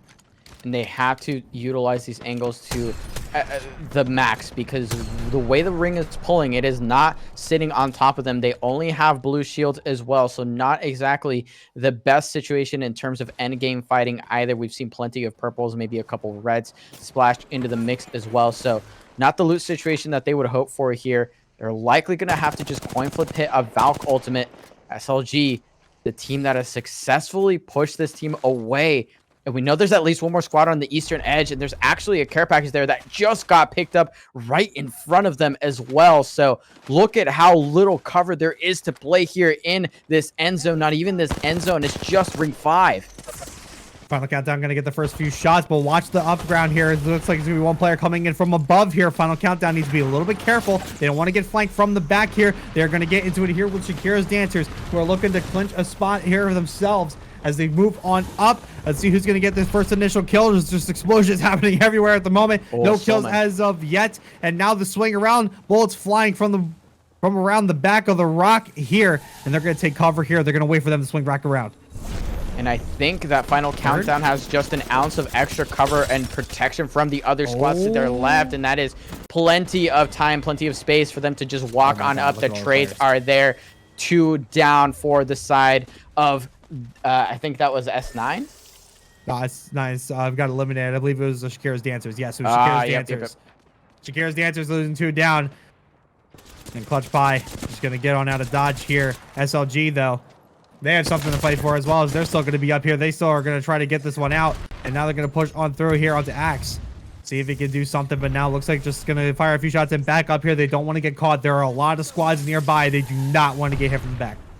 Absolutely not. But they also don't want to give up pressure, because there's at least one squad nearby that is match point eligible. If they can eliminate them, that would be a massive boon for their cause. For Bazoo is the squad that was getting bullied over here around the corner by SLG. They're going to bait the res, maybe bait that team out to a full commit. They do exactly that. XPOI actually doing a fantastic job here, but it's 3 versus 1. Really just the writing on the wall was there. At least a round to go, and SLG find another. Shakira's Dancers also taken out. In the meantime, we are down to 5. We're down to 5, and there are still 3 teams remaining that could absolutely win it right here. So more than half are still involved in the fight here. Keep an eye on them. And now I think these teams, if they know who's down and who's not, I think they might know what's at stake here. Yeah, absolutely. There's a very clear path here for some of these squads. Everyone at this point has to be playing for the win. There is really no other way to spoiler any of this at this point. You have to pick up the dub to deny it from every other squad on the map. And this is actually pulling away from at least one of these squads. Actually, a couple of squads that are left on the edge. Okri, Alice, gonna look for the kills here onto SLG. They have him cooped up in a corner, and that squad has to fly out sooner rather than later. I don't think that's actually in. And look at the angles. They are probably just going to dismantle that squad at their feet. Yeah, they're going to try to do it here. They're going to get those first few shots. They're going to ultimately have to push in and finish the job. And now here comes the push out as the edge forces them out of the picture. But they actually might be able to ride this wave a little bit as Ellie's kids come from behind. But they're going to get smoked as well. Final 4 squads are up. And there is all open field and a valley is basically what we're dealing with here. So expect an absolute bloodbath on top of the steel. We are coming down to the final 4. 9 players still up. And sitting at the back of it all, potentially about to take this whole thing down, man. SLG survives, and it looks like, actually looks like SLG is on a must-win situation. Team Balls finally eliminated. 2 more squads left to take down. 2 more squads that can still win it. That is number 2. Can they get the 3rd? Can SLG play spoiler here? SLG still has 3 players up, and the last team, I believe it's Final Countdown, has 2 up. 3 versus 2. SLG wins to keep it alive. Final Countdown wins to take home the gold, and here comes the flank here from SLG. The firing commences. Let's see who gets the first couple of kills. It might actually be Final Countdown. They get some shields down, but they don't want to overcommit to this quite yet. They're just trying to play the high ground right now and get some angles working. It's going to be Briar Patch, who's running out of shield. Going to try to make a play onto this one, but the teammate is backing up. Might not be able to play this through, but now here comes the final push. One player from Final Countdown goes down. It's all down to Pod. The noble god might not be as godly as he thinks. He is the last player up, and SLG just trying to full-on push. Can Pod do it? Big Blue's gonna go down, and SLG has survived. SLG has forced a map 8 and have clinched match point. We are still here, and 8th game is on the horizon for ARTS number 4, and now 6 teams match point eligible on this one. Yes, 6 teams indeed. So going down the ranking here, Final Countdown, Team Balls, Acarias, SLG, CSUSB, and KMA are all eligible here in this map 8 to take it home. But we might not be done after this. Oh no, if they don't win, Fallen Goobers, GAKFC, Sunday Scaries, and Shakira's Dancers sitting at 40 or above, definitely in position to clinch here if none of those top 6 are able to close it out. Yeah, still a lot of possibilities. Again, it's not over till it's over on match point format, unless, of course, somehow we get to 20 teams. Keep saying it, but you will not see it. At least the statistical anomaly it would be if we did, or maybe our teams will leave at that point. Who knows? But in any case, finally dropped in here. We have to settle some of these contests that we tend to see. We've seen them over and over again. I don't think they involve any of the squads that we have our eyes on, but we'll check them out in a sec. Launchpad has been pretty bad here for Recon Snipers. They have not had a whole lot of luck on this contest. Let's see if maybe 8th time's the charm. Maybe it can turn things around. Already looking pretty good in terms of starting. Great clips here. Already 2 cracks onto Team Balls. Team Balls bunkered up here, waiting things out, waiting for, again, sometimes waiting for the overcommit is much better than engaging yourself. They fully recovered the shields here. They're going to probably med things up and just wait on out. Both squads sitting on triple whites, by the way. So no significant shield advantage here for any of these squads, but Recon Snipers does hold the height. And then we just saw in the kill feed as all big dogs are going to be the first ones down. 20th place, sitting at 36 points. So really tough situation there for them. Probably just going to be watching this one from the sidelines throughout the rest. And here comes the first circle, 5 seconds. Here, Sim Squad also going out. A couple of quick engagements here around the map are going to cause some immediate extinction of a lot of these squads. And we might see another aggressive place here because, I mean, there's going to be a bunch of teams here who are basically going to go all or nothing. I mean, they have to just try to do their best. But Team Balls now is in some trouble. Team Balls actually just getting annihilated here. In fact, not even close right now. They finally find their first knock on to Kool-Aid Kid, but finally it seems 8th time was the charm, and we are down to 5 match point eligible squads as Recon Snipers finally takes a dub on the contest. Wow, so it's right away. We have already lost one of the teams who are eligible, so now this gets even more interesting, and the statistical possibilities tend to open up here as Team Content not going to get into a gunfight of the run. It's going to be LA Tech Red. These teams are going to go at it right here on the shoreline as one player is going to be in some deep trouble behind the rock, but the fire is back. We're going to make sure everyone just kind of stays put for right now, but I don't think Team Content is taking the message. Yeah, big angle difference here. We have Team Content just finding all of the shots that they need. Beautiful angles set up by their Pathfinder as well. So LA Tech Red actually answering back. They're down to 2 and up, actually down to just 1 here, but the double push from Team Content is going to come through. LA Tech Red just doing what they can, but avoiding the inevitable, really. And Team Content finds another win on the Fish Farms contest. So a good play there out of Team Content to get on through LA Tech Red. So now just opening the position even more onto that part of the map.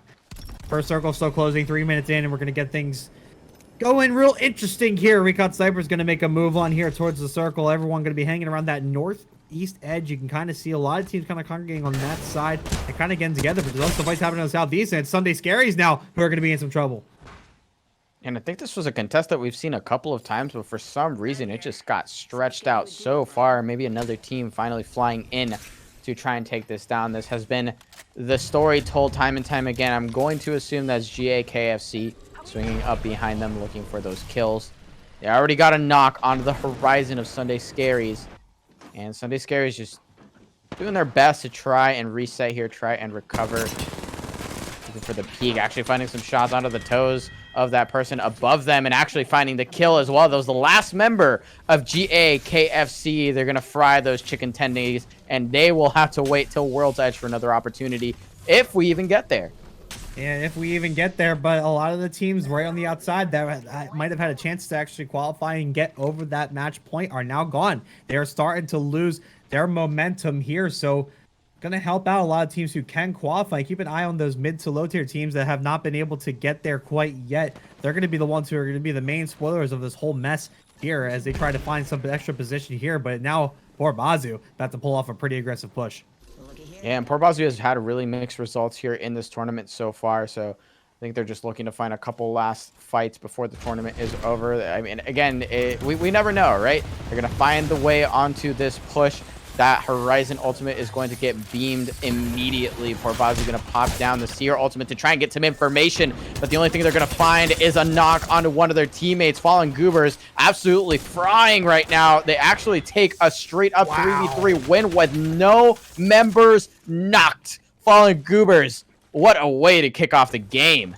As perfect as a defense as you could possibly get. I mean, poor Bazu wanted that position, and Fallen Goobers said, nope, this is ours. We're going to plant the flag, and now we're just going to steal all your crap, and now we're going to continue moving on. We go on now with Tikith Labs, who are just looking to play some position themselves at the moment, trying to make sure no one is going to be sneaking up on them. 45 seconds left on this first initial circle here as we start to see things start to take shape. We're down to 14 squads.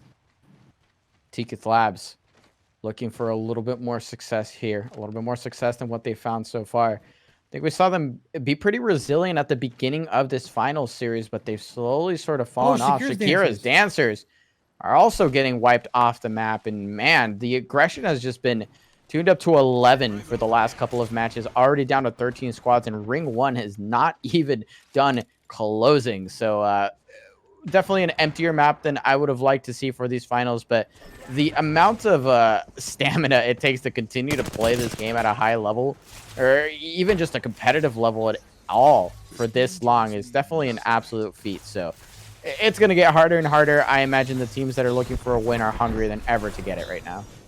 I have a lot of respect for these players who are just going through the ringer right now, just playing these maps, especially for the teams who are, let's just say, not close to getting into the match point and are still continuing to play. They still believe in the mission. They know what they signed up for. They're going for the guts, the glory. Now, I'm not talking about Ram on this one. They're trying to win ARTS 4.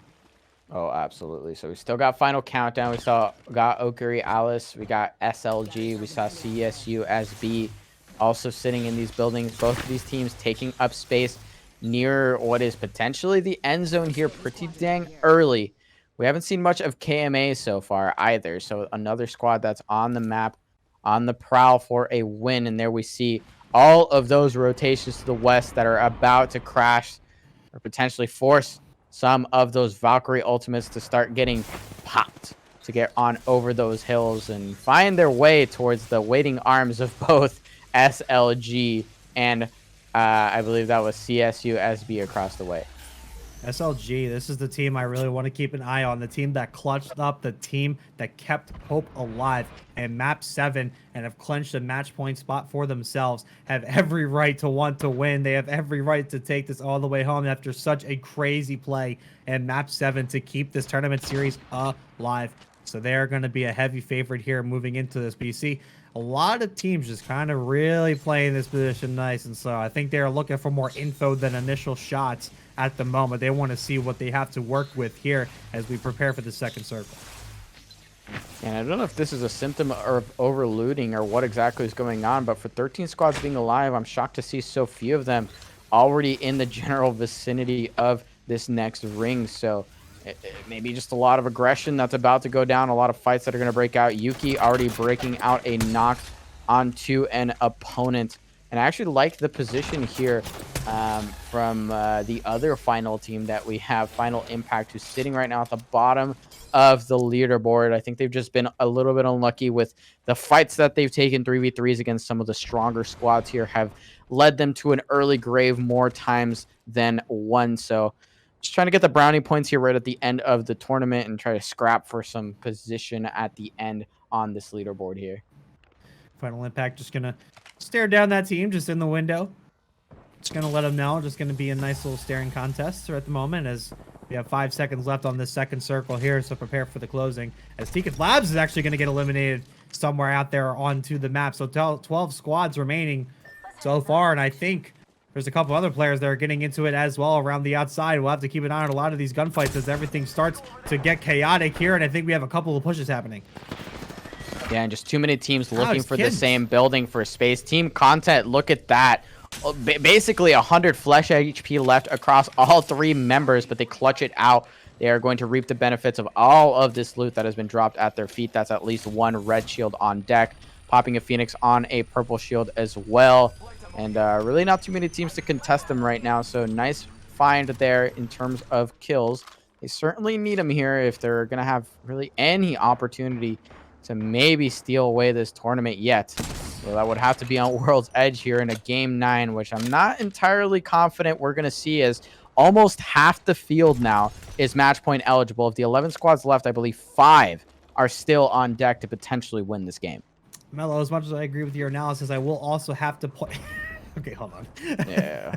Yeah, just let's get this guy getting his reps in. Yeah, you know, however you can get your workout in. You know, I'm all a fan of trying to get in as many reps as you possibly can. But Mel, as much as I do enjoy your analysis, I will point out we had 75% of teams eligible at one point in that last map, and you saw what happened with SLG. So I do want to agree with you, but I think you'll understand my skepticism knowing what's happened before. Oh, you're absolutely right. The numbers are never in our favor, it seems. So, again, can't call it too early at this point because you never know. And, I mean, there's plenty of teams that can do it. I could very easily see Team Content just pulling out a crazy clutch to take down 1 or 2 match point teams. Their composition definitely not the most orthodox by any means, looking a lot more like they're playing ranked than they're playing a competitive tournament. But so far, it's worked out. They've got like 6 KP of their names so far. They've got red shields. They've got plenty of weapons. That's like 593 heavy ammo there I saw. So they're pretty well stacked for whatever fight they might find next. But take a look at the ring. There is just not a whole lot of room for them to work with. They're going to have to start thinking about where they want to look next, either for position on ring or for another 3v3.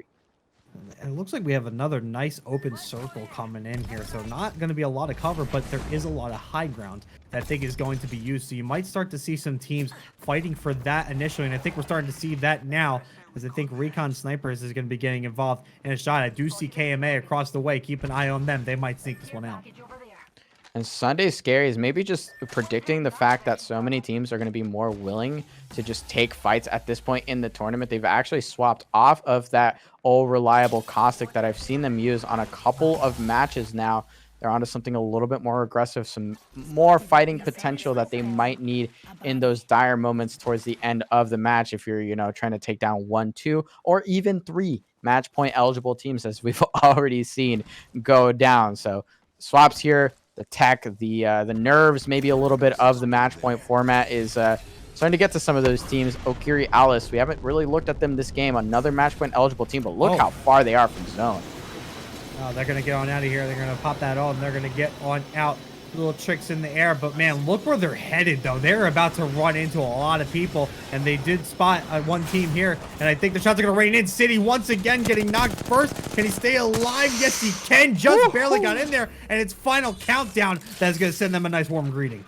By the skin of their teeth, but that might have been far too costly a rotate for them. Final Countdown already with the Seer ultimate, looking for the angles, looking for the shots, but there's another squad out in the water, and now they're one member light. That might be a full thirst. The punch is just in time. That's S9 Gaming trying to capitalize on that over aggression. They don't quite find the kill, but it does help out Okiri, and they actually fend off Final Countdown for them. That's insane. The S and S9 stands for sneaky. They were just waiting in the water, and they caught Final Countdown completely off guard. They had no idea they were coming in from behind, so that is going to cause them to back up. They stay alive and are ultimately able to fight another day, but the Carry Alice is also going to be sticking around as well. I mean, this is where we're starting to see the winners congregate a little bit here, so this might be where we're starting to see some blood spilled.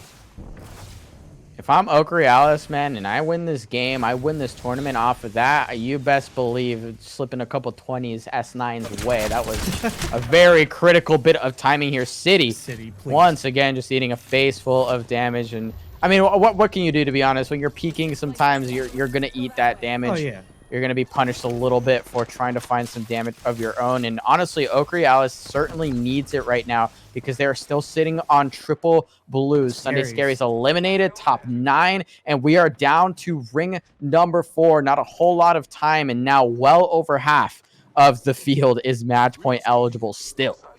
Yep, we're still alive here. There's a couple teams, S9, definitely a team to keep an eye on as they're starting to really cause some trouble in the ranks of a lot of winners. A thorn in the side of every single one of them, but though Final Countdown knows it, as they're just going to be sticking back and standing by. They are still well equipped at the moment, but they are still, they're going to kind of play the peak game, but now seeing other teams coming in from the other edges here. So now they got to be careful. Watch the push for as well as the Carry Alice is starting to push themselves up a little bit here, and we might see a blast here shortly.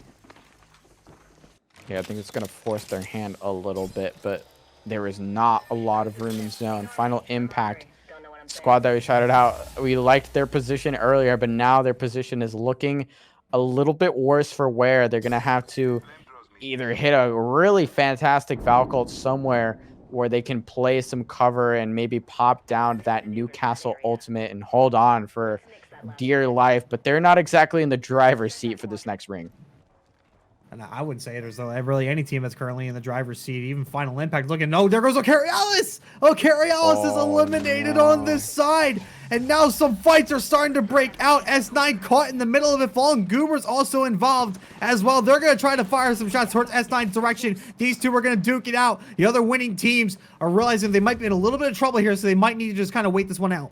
Fallen Goobers out of options here. They're out of space, out of zone, and they are going to have to probably rip a Valcult here or full commit to this fight. Which one will it be? We will be finding out shortly. 3 red shields to 3 purples on the side of S9. S9 defensible angles, but they have to move as well. Nice fry there as Millie walks up, but is going to be able to rip a bat, and that's all of S9 dropping down for the fight. S9's looking for it, but Fallen is going to give it to him right back. They're going to fire full bullets right into their face. And now S9 is still going to keep the high ground. They're still going to keep that second floor. Fallen Groover's going to look for a way up, but the edge is going to force him out. And now here comes the rest of the gang. And the rest of the field are going to come along from the back. They're going to fire some bullets. We got a couple players falling down. There goes Final Impact. They're taking out, but now Fallen Goobers are starting to fall as well. There goes 2. Looking for that final third is Aces. Aces does take him down. Fallen Goobers is gone. An attempted revive. CSUSB is now in trouble. S9 goes down. Absolute mayhem. And does that mean, am I not mistaken, there's only one squad left that's not win eligible? Could it be? It could happen again. The odds are even more stacked against them. We should, by every stretch of the imagination, not see that team turn things around. And if it's Recon Snipers, the situation just got a lot less likely. Recon Snipers, 1 left. And if my stat sheet is correct, we still do have a few more teams that are eligible. KMA still involved in the fight as well. Final Countdown, SLG, all going to be a part of this as well. So just keep an eye on that. 5 squads left. We're going to have to wait and see who is going to take this one home. And I do think KMA might be a sneaky one here. This is a team, I mean, how many maps have we been in the finals where we saw KMA at any point before the 4th circle? They have played this one super slow and come in at just the right moment, and here's a perfect example of it. There goes Recon Snipers. I think that's the last non-match point eligible squad left on the map. I could be wrong here. We've got CSU, SB, we have Final Countdown, we have KMA. And the last team is SLG, so that's 4 match point eligible squads, baby. We are down to the last ring of ARTS number 4. And KMA is going to look to get those first initial shots, but Aqua is eating a lot of damage right now as Human and Eddie try to make some quick work of this. They're going to go up to the skies. They're going to fire down from above onto javelins, and here comes the play. But we got another squad flying into. I think we got a 3-squad battle here. KMA has the high ground, but they're going to push on down. Who are they going to find? I love the angles here from KMA, and that was a huge nade. CSUSB going down to 2, or excuse me, down to 1. Their last member, Nicotine, going down in the process, and they are eliminated. KMA looking for the shield swaps, but not in time, and the third party's already there. SLG, 3 members strong. They're starting to swing in, but there's still a third squad in this entire engagement. This is far from over. This is far from over. SLG, we've seen them play spoiler before. They're going to do it again. KMA loses a member, though. Loses the second member. 1 is down. It's going to be up to Aqua to try to clutch this up. Has to try to either revive Eddie or just try to clutch this out himself. There's no way he's going to be able to get any revives here. Everybody else just in the thick of the fight. And Aqua just trying to do some extra damage here. And keep an eye on this. It looks like Aqua is going to try to go for a revive, but is it too little too late? SLG has Fate Bloom up right now. He's gonna try to make the play here. Fate Bloom gonna be firing on all cylinders here. Gonna be trying to get this kill. Looks like he does, but Gaming is limited. It's final countdown. Final countdown is 1. ARTS 4.